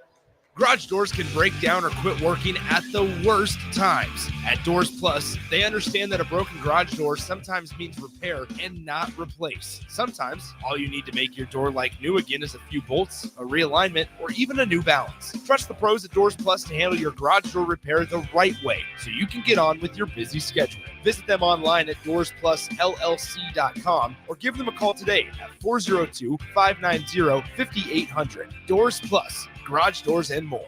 Jack Russell of Farm Bureau Financial Services is here to help you protect things that are most important to you. Whether it's your home, your family, or your future, Jack Russell has the proven experience to get the job done while developing authentic relationships with you. Give Jack a call today at 402-421-9100. Again, that's 402-421-9100. Or visit one of his 2 locations in Lincoln or Seward and learn how you can excel in the complicated world of insurance. Jack Russell of Farm Bureau Financial Services, a trusted and well-respected representative since 1999. Back to the 2025 State Baseball Tournament on 93.7 The Ticket and theticketfm.com. 4-0 Millard North on top of Elkhorn South. Noah Gartner returns to the mound. He will see the top of the order for Elkhorn South for the 3rd time. I'm Austin Norman here with the 5th. It's Nick Sainer. Thank you, Austin. As Noah Gartner, as Austin said, back out there for another inning of work. Has allowed 0 runs on 5 hits, no errors for either side, and it is Brody Gindra to start. As Gindra takes ball 1, low and away, 1-0. So we know the Class C state championship matchup. It's Malcolm against Central City. We don't know the Class B one, and the winner of this game right here gets Lincoln East on Friday night. All 3 of those games will be heard on the ticket. 2 balls, no strikes to Brody Gindra, the pitch. And it's ball 3. It's a shutout so far for Noah Gartner, but Nick, it feels like he's just kind of grinding through this one. Hasn't been on the top of his game. 3 balls, no strikes to Gindra. And he takes strike 1, 3-1. I love the approach by Gindra at the plate. He consistently, you can see it. It's yes, yes, yes, yes, yes from the get-go, and then he'll turn that off if he needs to watch a ball go by. But it's just his approach on 2-0 was violent but controlled. And what I mean by that is you can have a violent swing but not be out of control with your body and your mechanics, and that's what some of the better ones do. 3 balls, 2 strikes, the payoff from Gardner. Swung on and missed. It was an elevated breaking ball, had some slide to it, some side-to-side movement, and Gindra's eyes got big as then he swung and fanned through it for out number 1. That's a guy that's been locked in at the plate all weekend. A rare bad decision from him. So now Tyler Lofdahl steps in. Here's the pitch to Lofdahl, the lefty. He watches strike 1, outer part of the zone, clips it, 0-1. Nick, we're not late in the game yet necessarily. We're on to kind of that second segment, like you said in our previous game. But if you're Elkhorn South, you'd like to try to get a run on the board this inning to start to feel like, yeah, we can bust through this shutout and we can get back into this 4-0 hole. Yeah, Millard North did a good job adding 2 runs in the second, 1 in the fourth to go with their 1 that they started in the bottom of the first. Something that we consistently talk about how good teams do it. Just keep on adding. As we approach the 5 o'clock hour here at Warner. The swung, and it is fouled back to the net, left side, foul ball. 2 balls, 2 strikes to Tyler Lofdahl. Tyler is 1 for 2 today. Rather, Lofdahl is 1 for 2 today. I don't know Tyler personally. 2 balls, 2 strikes, 1 out. Here in the top of the 5th, the pitch. Swung on and missed.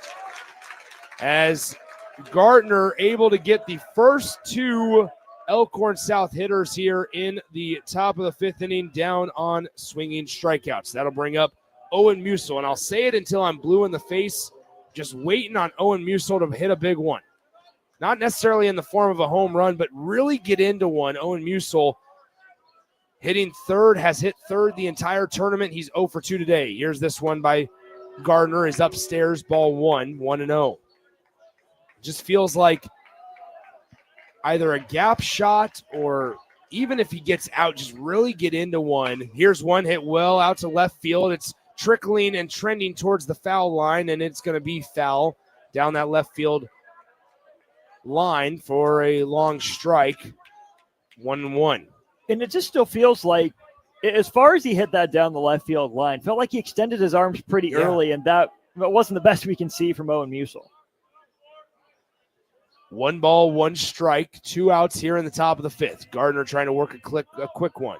Here it is, swung on and missed. A hardy cut by Musil, and it's 1-2. Feels like he's been pressing a little bit this week, trying to get that frustration. hit. Starting to settle in. Guessing. Musil, Kansas City, Kansas Community College in his future, as he watches ball 2, 2-2. KCKCC. 2 balls, 2 strikes, 2 outs here in the top of the 5th inning. Here's the pitch from Gardner. Inside, almost caught the corner. The shortstop, second baseman, and center fielder all started heading back to the dugout because they thought that was strike 3. But instead, it works a full count, 3 balls, 2 strikes. Here's the payoff pitch. Gardner gets him to fish on that one, and he lunges forward to foul it off backwards. We'll do it again at 3-2. The previous pitch was a good take. It was on the inside part, but that's a fastball that's about belt high. With quick hands and the step in the right direction, that's when Musil can maybe do some damage on if he sees it again. 3 balls, 2 strikes, 2 outs. Gardner from the windup. Nobody on base here in the 5th. Outside, ball 4. We'll change that now as it's a 2-out walk to Owen Musil, which will bring up the freshman Marcus Gurup. Gurup, a freshman. The starting third baseman is 0 for 2 today. He flew out to the center fielder in the 1st and struck out looking back in the 3rd.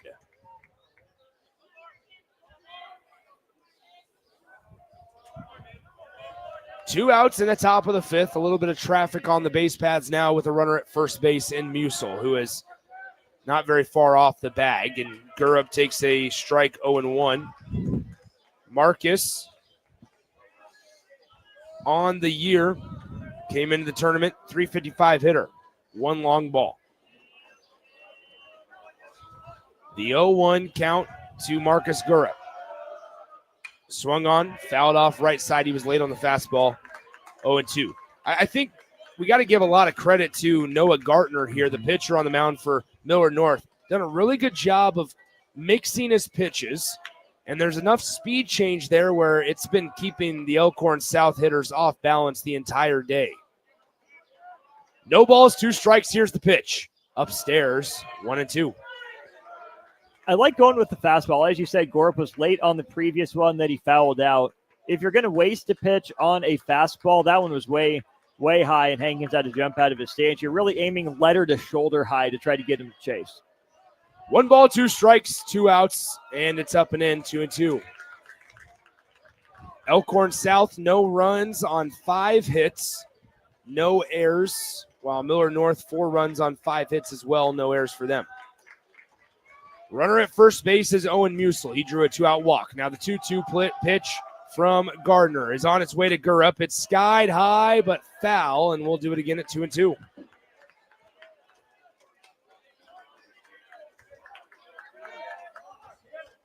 Obviously, this will be the last time we see Gartner here in the state tournament. Won't be able to come back should Millard North advance to Friday, but you still wonder just how much more he has left in the tank and how long Millard North will let him go. Here's the pitch on 2-2. He didn't want to swing, but he does so at the end of the day, and it's a soft chopper to the pitcher as it's on the first base side of the mound, and he underhands it over to first base for out number 3. We go to the bottom of the 5th inning. Your score, Elkhorn South trailing by 4-0 to the Millard North Mustangs here from Warner Park on 93.7 The Ticket. This is Lincoln's home for sports talk on the FM dial. Also online at theticketfm.com. On the internet. KNTK FM Firth, 93.7 The Ticket. Jumpstart your summer to the max. Walk into any Max Tan in Lincoln and get a $5 standing tan session or a $5 red light wellness booth session. Your summer tan starts today with $5 sessions at Max Tan with 3 Lincoln locations. When daily energy fades and your drive just isn't what it used to be, Game Day Men's Health helps you step back into top form. Game Day Men's Health is one of the country's fastest growing clinics, and they focus on men's wellness, providing customized solutions with professionalism and privacy in mind. Testosterone optimization, weight management, vitamin injections, and shockwave therapy are just a few of the many things they offer. Restore your energy and rediscover confidence with the help of Game Day Men's Health, because every man deserves to feel his best every day. Visit them online at GameDayMen'sHealth.com today or in person at one of their 2 locations in Omaha. Back to the 2025 State Baseball Tournament on 93.7 The Ticket and theticketfm.com.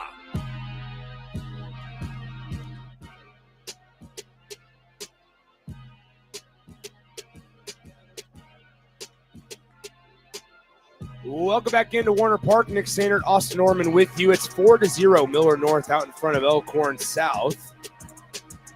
And 2 up here in the home half of the 5th inning for the Millard North Mustangs. It's hitters 3, 4, and 5. Marcus Hankins will start us off.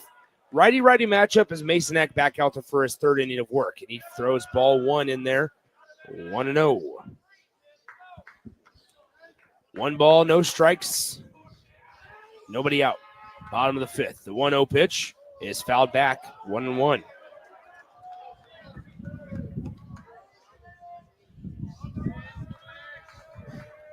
Austin, do you feel like the number of foul balls have increased over the years? As this one's ripped down the left field line and in between the shortstop and third baseman, and that's a leadoff single for Hankins. And you're in the bottom of the 5th. I could be convinced of it. I think that the further we go into these tournaments every year as well, the better the competition gets, even against some good pitchers. You see better lineups, you see better approaches, you see players that are more able to spoil some of those pitchers' pitches. And I think some of it, too, is we're in a bigger park here at Warner. There's more space to sit. And so we see where more of these foul balls end up. There's more room to go get them instead of, playing at some of these parks where it goes into the parking lot, you don't think about it again. You see all of them here. There's a lot more room for, action that doesn't even count. Runner at first base, nobody out for the bottom of the 5th here in the Millard North Mustangs half. Yes, it's a ball up and away, 1-0. It does not appear that anybody is warming up in the Elkhorn South pen out in center field. It's Mason Eck's ball game for the time being. The 1-0. Swung on and missed. Good off-speed breaker there by Mason Eck to even it up. 1 ball, 1 strike. We did get a courtesy runner for Hankins. Can't tell who it is over there at first base, but we'll see how aggressive Millard North is with that runner and a 4-0 lead. There he goes. There's the runner, and the ball is bobbled by the catcher Gideon, and it was a swinging strike, though, so 1 ball, 2 strikes coming up. Oh, rather foul ball. Yeah. Excuse me. They're going to call it a foul ball. Schaefer tapped it. They had the hit and run on. He was way out in front of it. All he could do is pound it into the dirt. That's when he's got to try to sit back and take through the right side to get that runner to third. 1 ball, 2 strikes, nobody out here in the bottom of the 5th inning.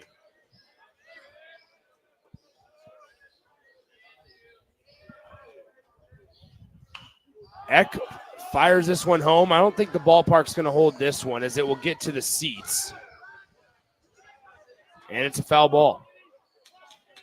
We saw in the Lincoln East game earlier the young ladies sitting in the 3rd row that weren't ready for that one. I'm almost more embarrassed by that reaction where you're just covering your head and ducking out of the way. If you're at a baseball game, you just stick your hands up. It doesn't hurt that bad. I don't know. You can hit it. Or I said you can just run. We'll see. There's a quick pick over to first. Have you ever caught a foul ball? No. Okay. The closest I got was about 3 seats over from me at a Lincoln Salt Ducks game. Gotcha. The runner goes again. This one hit well out to left field. This is going to be down for a hit. The runner has to stop at second just because they were not sure it was going to be down for a hit. It went and fell to the grass at the shoe tops of the left fielder, but now Millard North once again in business here. Runners on first and second with nobody out in the bottom of the 5th inning. Danger zone for Elkhorn South with the first 2 batters of the inning reaching, already down 4-0. You need Eck to dig deep here, probably get a strikeout or a ball on the infield to make sure that there's no productive out that moves the second runner into scoring position.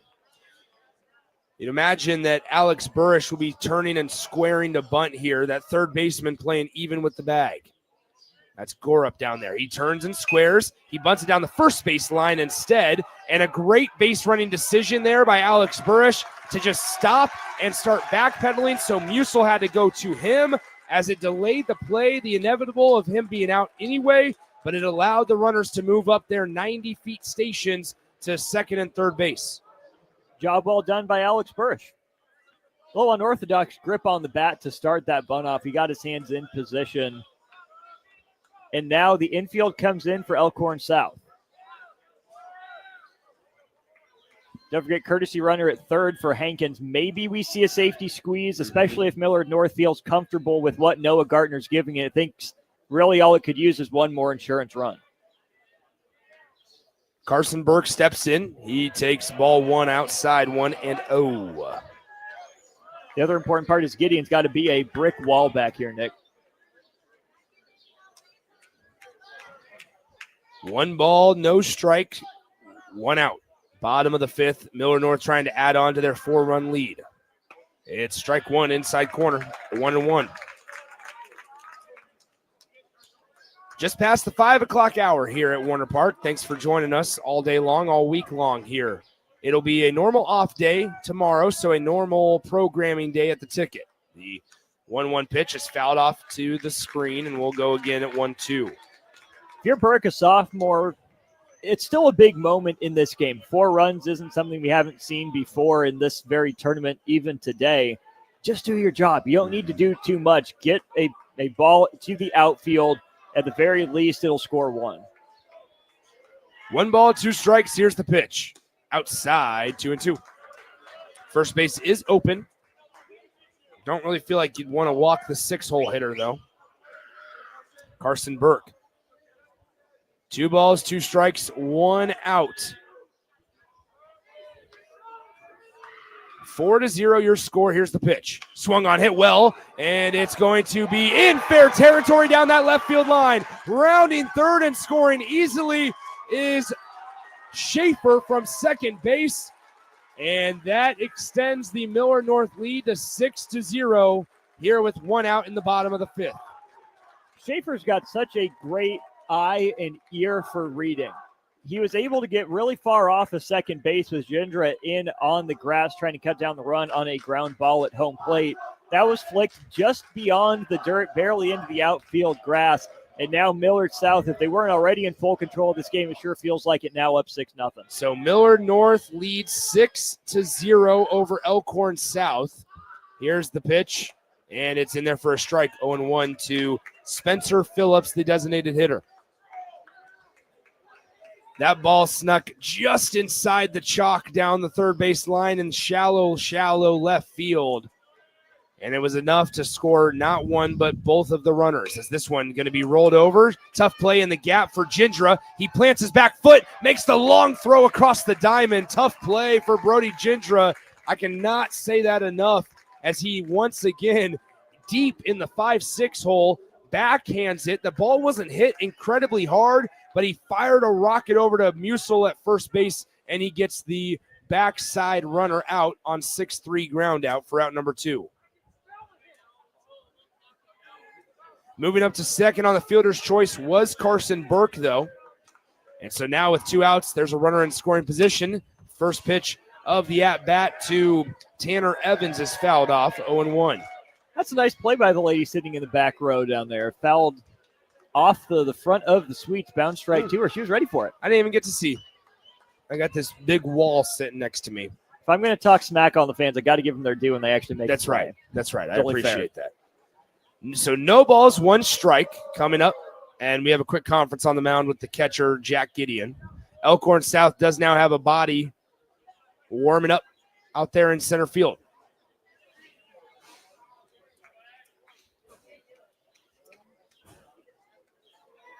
No balls, 1 strike, 2 outs.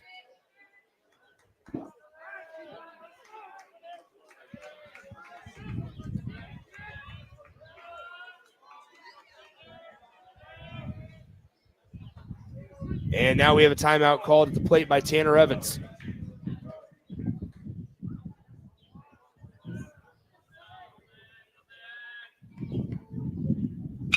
This one hit well into right field. That's down for another hit. Another run will score. Round in first, chugging into second is Evans, and he's standing up with a 2-out RBI double to make it a 7-0 Millard North lead. And you feel like that's is coming to the end of the road for Mason Eck as Tanner Evans drills a ball into right field. And we have a conference on the mound here for Elkhorn South. It is Mason Eck that's in there right now. They're going to take the ball from Mason, and we are going to have a new Elkhorn South pitcher when we come back. We'll step aside, come back to Warner Park. Millard North has added 3 runs at the bottom of the 5th inning here on 93.7 The Ticket. Memorial Day is coming up quickly, and you know what that means. Grilling season. You know what's more embarrassing than an overcooked piece of meat? A dirty, disgusting, and grimy grill. Let the pros at Husker Grill Cleaning get you ready for grilling season. They'll take your grill apart piece by piece, scrub every inch, and reassemble it so your grill can look and perform its best. Visit their website at huskergrillcleaning.com today to schedule your appointment. Husker Grill Cleaning, serving Lincoln, Omaha, Malcolm, and more. Jumpstart your summer to the max. Walk into any Max Tan in Lincoln and get a $5 standing tan session or a $5 red light wellness booth session. Your summer tan starts today with $5 sessions at Max Tan with 3 Lincoln locations. Back to the 2025 State Baseball Tournament on 93.7 The Ticket and theticketfm.com.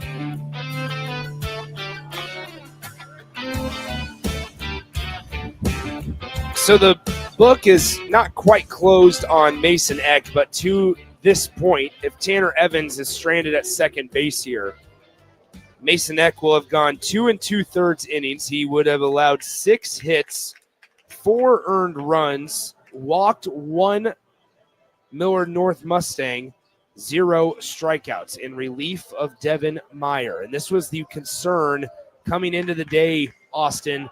And what did Elkhorn South have in the tank? And you got to get through today, but you have to win 2 games today.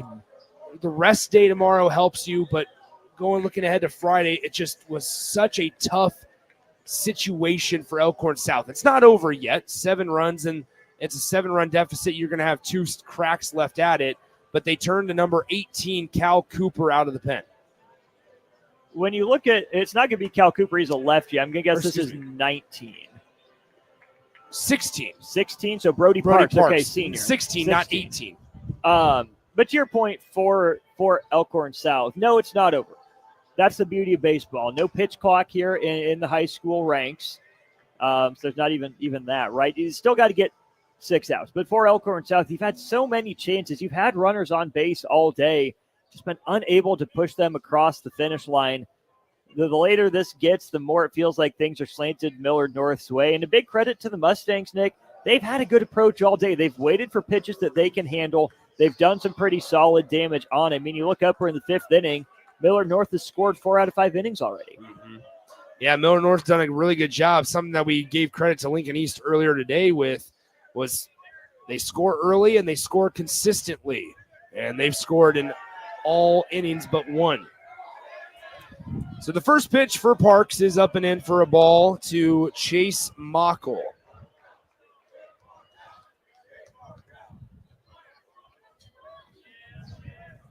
So Mockle on the day is 0 for 2. He was called for batter's interference, and now he swings at this one. Ball in the dirt. Ball gets away. Evans is going to retreat back to second base. Mockle did this is he also flew out to the left fielder back in the 4th. So Evans at second base is the responsibility of Mason Eck. So before we can officially close the book on him, we'll have to see what happens with Evans at second. This one is a ball low in the dirt, 2-1.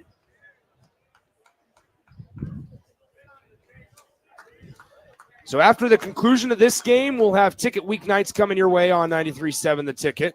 And then normal programming tomorrow. And then Friday, normal programming up until noon. As this one fouled back to the screen, 2-2. With one slight twist, we can announce we will be out of the new grand opening of the second location of A1 Automotive. That is correct. Great friend of the station. Over there, 51st and Yankee Hill, essentially. 2 balls, 2 strikes. Here's the pitch from Brody Parks. Swung on and missed, and that will do it for the bottom of the 5th inning. Brody Parks comes in, strikes out the first hitter he sees in Chase Mockel, and that retires the side for Millard North. They do score 3 runs, though, in the bottom of the 5th. They add it to their lead. They now are up front 7-0 over Elkhorn South. 6th inning coming up next here on 93.7 The Ticket. Support Matt Talbot Kitchen and Outreach on Give to Lincoln Day. Your gift will be received by a portion of Lincoln Community Foundation's matching fund. Homelessness is a complex problem facing our community. By working together, we can find solutions. Your donation for Give to Lincoln Day moves us closer to ensuring that everyone in Lincoln has a safe place to sleep at night. Because of your generosity, hope lives here. Give anytime through May 29th at givetolincoln.com. Are you looking for an exciting new way to put your skills to work? Explore new career options in the fintech industry at Currency, a Sandhills global company. We offer full-time positions in financial sales, compliance, operations, and other fields. We also offer a 4.5-day work week, an attractive benefits package, and opportunities for advancement. Put your motivation to work and grow with us at Currency. Visit gocurrency.com/careers to learn more. Back to the 2025 State Baseball Tournament on 93.7 The Ticket and theticketfm.com.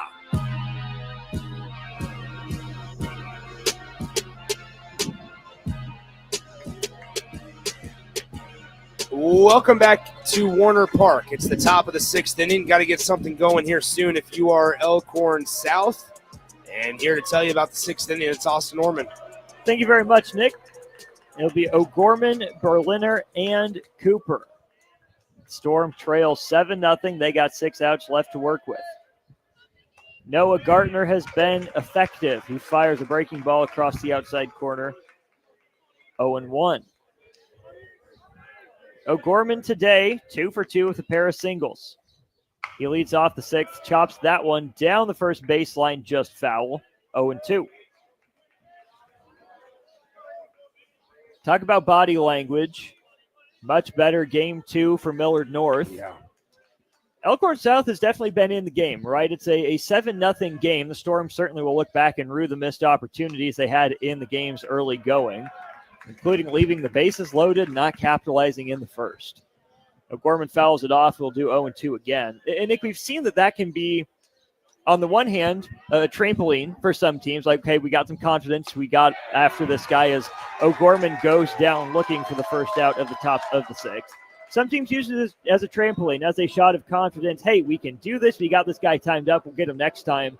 For other teams, it feels like they missed their shot and they weren't able to recapture some of that offensive mojo. Yeah, really unfortunate, too, because you look back in that 3rd inning, as the first pitch to Berliner's fouled back. You look back at that 3rd inning, for example, or even the 2nd inning for Elkhorn South, and they had so many chances. They've had so many chances. In the 2nd inning, they had multiple runners on base. In the 1st inning, they left them loaded. It's just a situation to where, unfortunately, you feel like you let some of those chances get away to where now you look back and you've seen it snowball, right? Because you don't know what happens. What if it was a 3-2 game after the 3rd inning, or a 3-1 game, or what if it was you were out front 2-0 to start in the top of the 1st? You don't know how the rest of the game plays out or how that affects Millard North. Berliner fouls it off to the right side. It's now 1-2. That is his jersey number. He wears number 12. Plays left field. Had a couple nice defensive plays during today's game. Lunging out in front of that one. He'll pop it foul. We'll do it again at 1-2. For Elkhorn South, some notable seniors: Eamon O'Gorman, Jack Gideon, Devin Meyer, day starter, Tyler Lofdahl in center. Berliner's a senior. Brody Parks took over on the mound. He's a senior. Cal Cooper headed to Nebraska after Elkhorn South season as Berliner swings and foul tips it, but it's squeezed by Hankins. There's the second out of the inning. And then you also have Mason Eck and Owen Musil as seniors. But the building blocks potentially for Elkhorn South moving forward, Cam Cooper, just a sophomore. Caleb Peters has played a lot. He's a junior.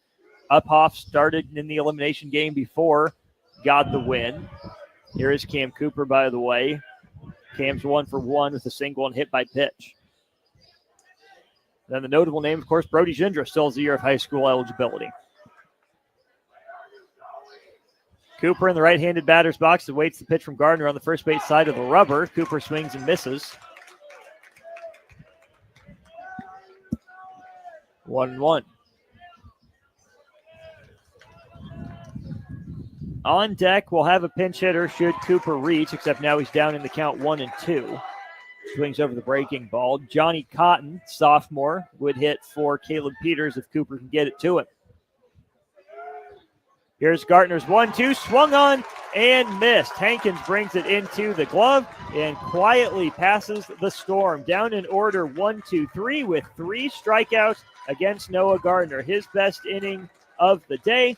Gets his team back in the dugout after putting up 3 in the bottom of the 5th. Millard South hoping this is their last chance to add on to their lead. They lead at 7-0 in the bottom of the 6th after this on the ticket.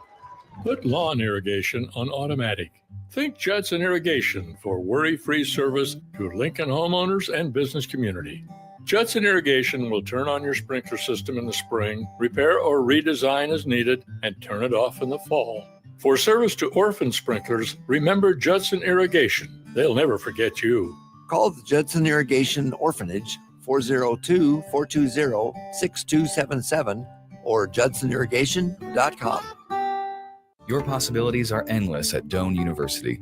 Discovering your life's passion is easier with options, and that's what Doane offers students. Rooted in liberal arts, you can choose from undergraduate and graduate programs, all delivering real-world experience.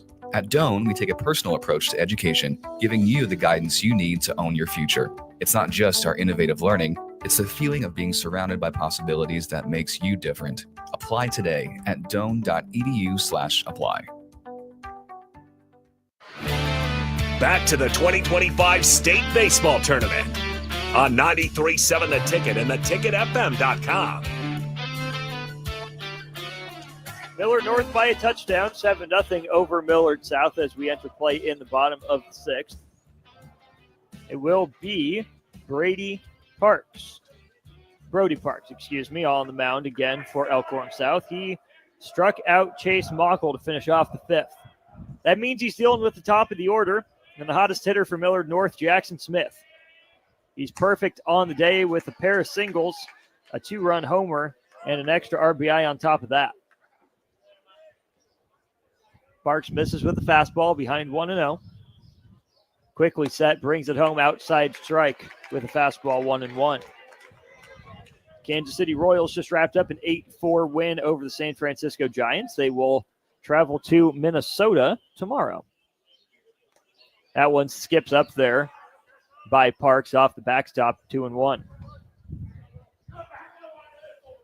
The sign of a matured mental team, Nick, in Millard North that would tell me it's ready to take on the challenge of Lincoln East in the state title game would be to not see the approach go out the window. Still pick out good pitches to swing at, still hustle down the line as Smith did there, although he's retired for the first time today, 5-3.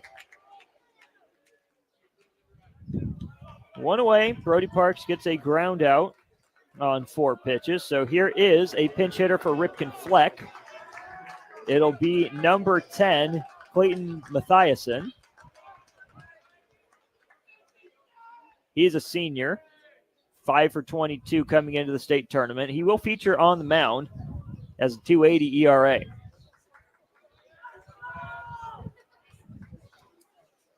Clayton Mathiasen, right-handed batter, his first at-bat of the state tournament.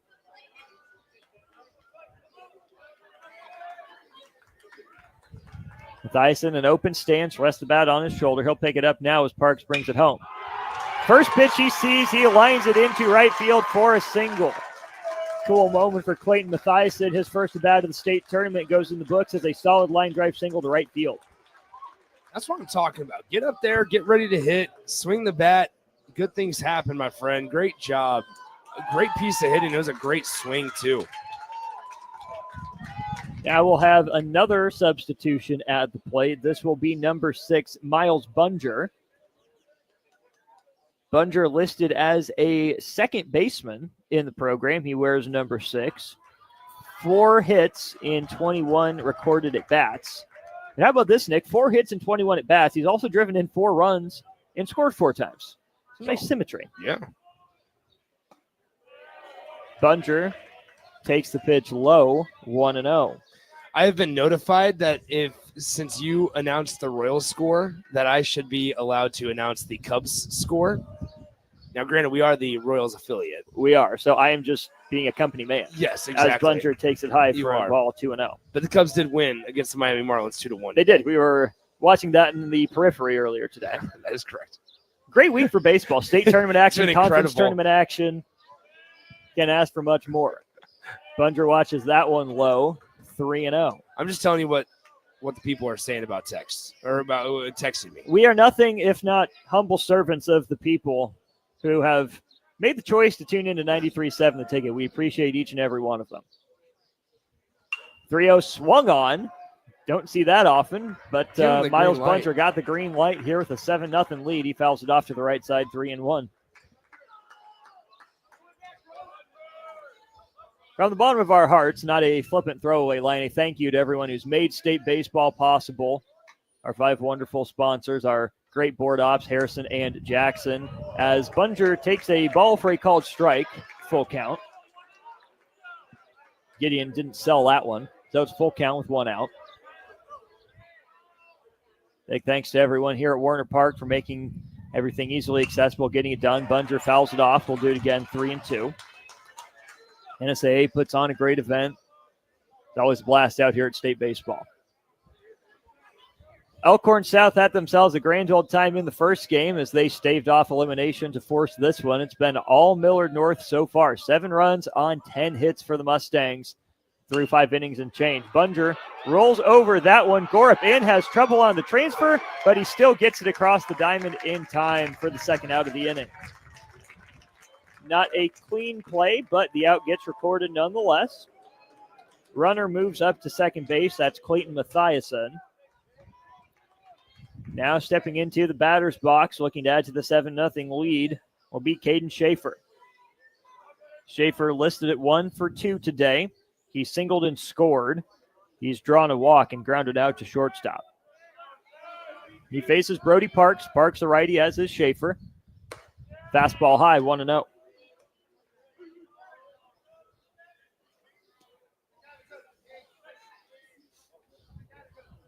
Parks an open stance on the extreme first base side of the rubber as a righty. He'll close it off as he comes set. Small leg kick, fastball low, 2-0.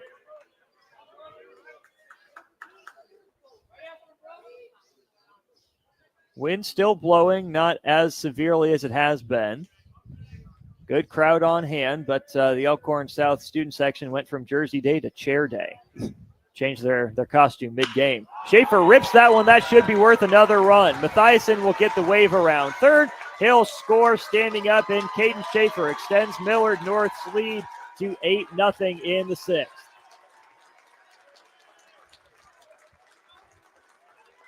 Millard North just putting on a clinic on how to just suck the life out of an opponent.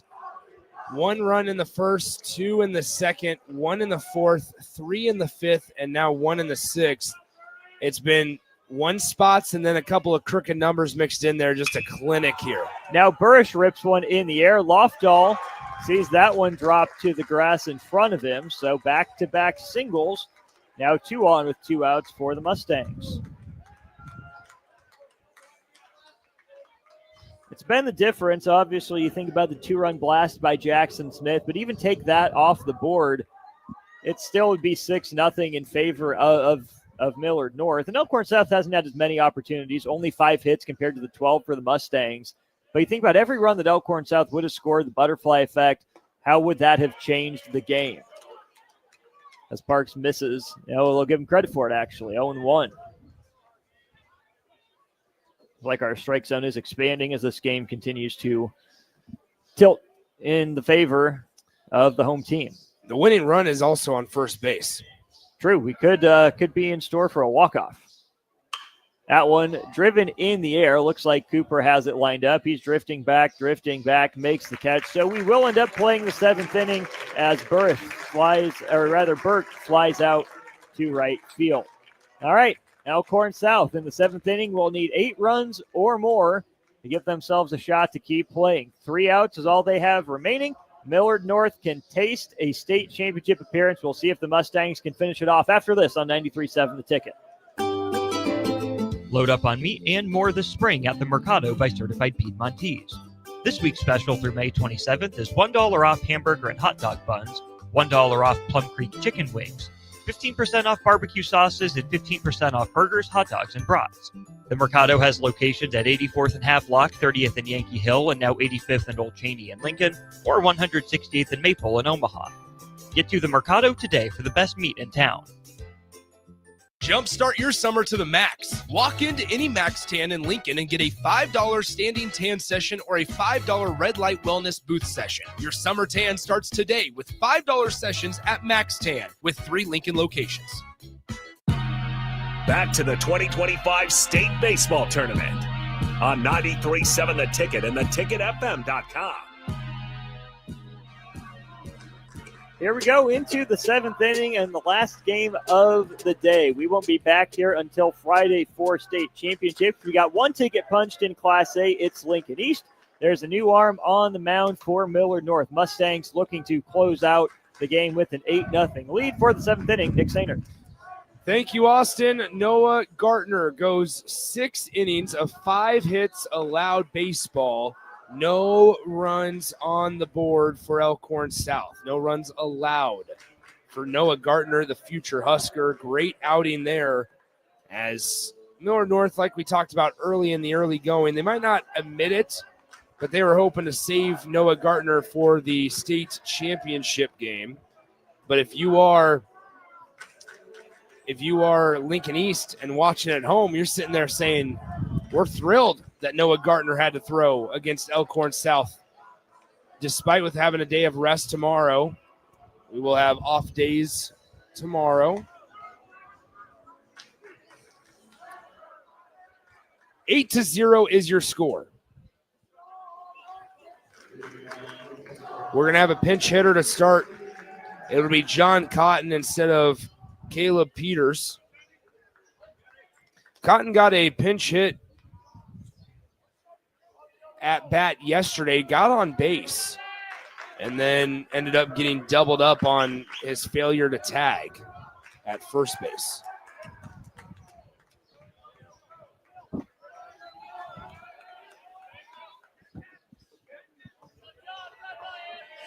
So here we go. The first pitch is on its way, and upstairs, ball 1-0. I believe that might be Cale Herron on the mound. 2 saves on the year for Herron, number 4, as he gets this one to foul off left side, 1-1.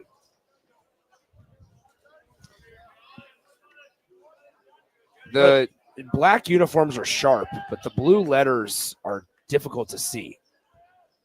Here's the pitch, low and away, ball 2.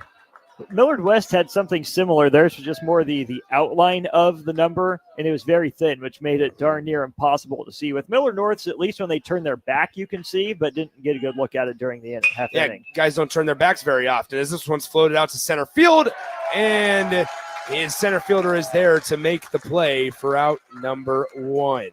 And most importantly, we can confirm that it is indeed Cale Herron as he watched that one in center. Cale Herron, there you have it. Now it's going to be number 4, Jack Gideon, up to hit.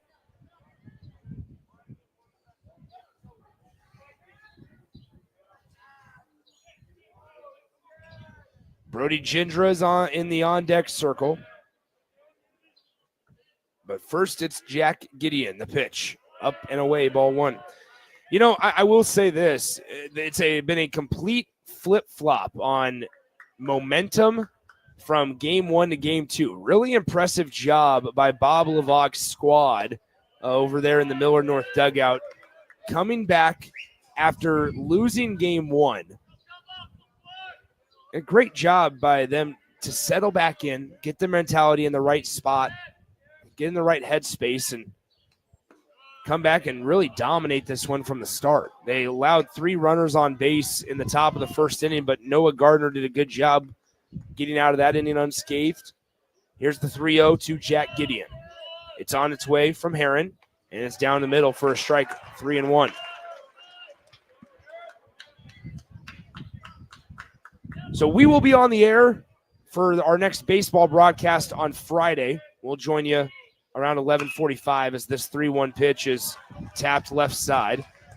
We'll join you about 10 minutes before first pitch at 11:50 a.m.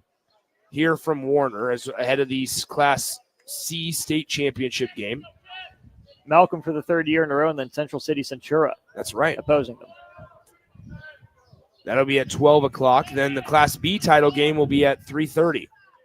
All leading up to the Class A game at 7 o'clock. This one, soft tapper right side, fielded by the first baseman, and Heron is there to cover for out number 2. 3-1 on the putout. And now it is up to Brody Gindra. Elkhorn South 1 out away from their season coming to an end. Millard North 1 out away from punching their ticket to a Friday night matchup against Lincoln East.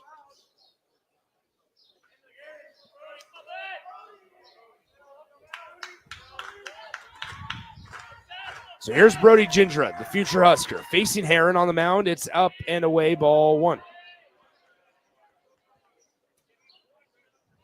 Nothing Gindra can do can hurt you now.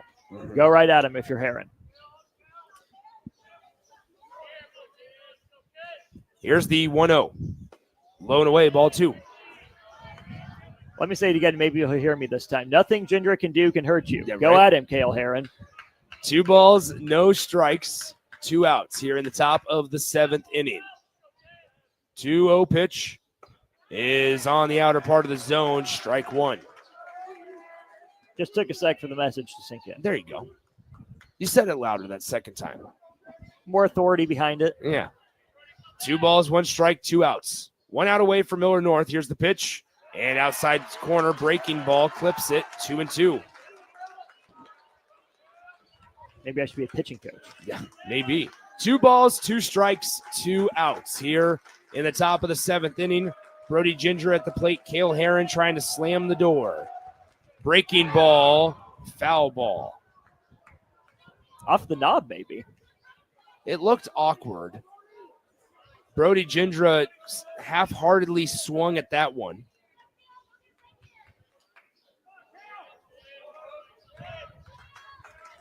Two balls, 2 strikes, 2 outs. Here's the pitch from Heron.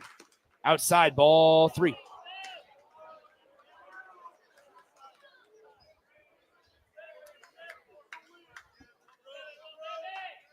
Gindra steps into that right-handed batter's box. Here's the pitch from Heron on 3-2. Outside, ball 4.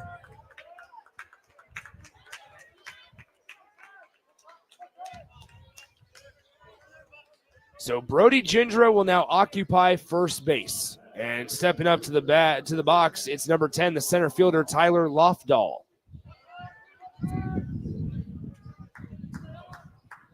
Lofdahl struck out swinging his last time up to bat in the 5th inning. Gindra off the bag at first. Here's the pitch. Up to the backstop. Gindra will take second base now. And it is 1 ball, no strikes here to Tyler Lofdahl. Millard North, if they can get 1 more out, will get back to the state title game for the first time since 2006. The last time they won it was in 2005. They were runner-up in 06. The 1-0 offering from Heron to Tyler Lofdahl. It's on its way. Swung on, roll over to the first baseman. It's knocked down. Heron covers. He is there to make the final out. And Elkhorn South, they beat Millard North once. They could not beat them twice as the Millard North Mustangs, behind a Herculean and incredible effort on the mound by Noah Gardner. Cale Heron comes in to slam the door, And Millard North, the Mustangs, they knock off Elkhorn South 8-0 to advance to Friday night's state championship game against the Lincoln East Spartans. Clinical, surgical performance from Millard North from start to finish. They come to bat 6 times. They score in 5 of those innings. Constant pressure. And, Nick, they maybe didn't want to have to rely on Noah Gardner in this one, but what a guy to have in your back pocket to bring out with your season on the line, your back against the wall, needing a win to give yourself a shot at the state title for the first time in darn near 20 years. It wasn't the best performance of Noah Gardner's season, but by far the most important one. He did his job. He lifts his team to the state title game. Should be a fantastic matchup between one of the deepest teams in the state in Lincoln East and maybe the hottest team in the state, the Millard North Mustangs. So there you have it. There's your Class A state championship game all set. We do not know the Class B state championship game. It is going to either be Bennington and Gross Catholic it's either going to be Bennington / Gross Catholic or Skutt Catholic and Gretna East. Two of those 4 teams will play for it. Gretna East and Skutt Catholic going to work now. Bennington and Gross Catholic will play later tonight. In Class C action, Central City Centura and Malcolm will play at noon. So one final time, the reminder, no baseball tomorrow. Regularly scheduled programming on Thursday for us here at 93.7 The Ticket, starting with early break at 6 a.m. and going all the way throughout the rest of your Thursday afternoon and evening. And then Friday, normal programming on The Ticket until noon, when Austin and I will have Class C state championship at noon, Class B at 3:30, and Class A at 7 p.m. to round out our 2025 state baseball tournament coverage. Your final score one last time from Warner Park: Millard North 8, Elkhorn South 0. And that is it for us here on Semifinal Wednesday. For Austin Norman and Harrison Arns back in our 93.7 The Ticket studios, Nick Sainert saying so long, and we will talk to you from Warner Park on Friday. Rain, snow, or shine, John Henry's is here to keep your home's plumbing systems working properly no matter what kind of weather Nebraska throws at us. From unclogging toilets and drains to installing new water heaters and water treatment systems, John Henry's is your plumbing expert in the Lincoln and Omaha communities. Visit us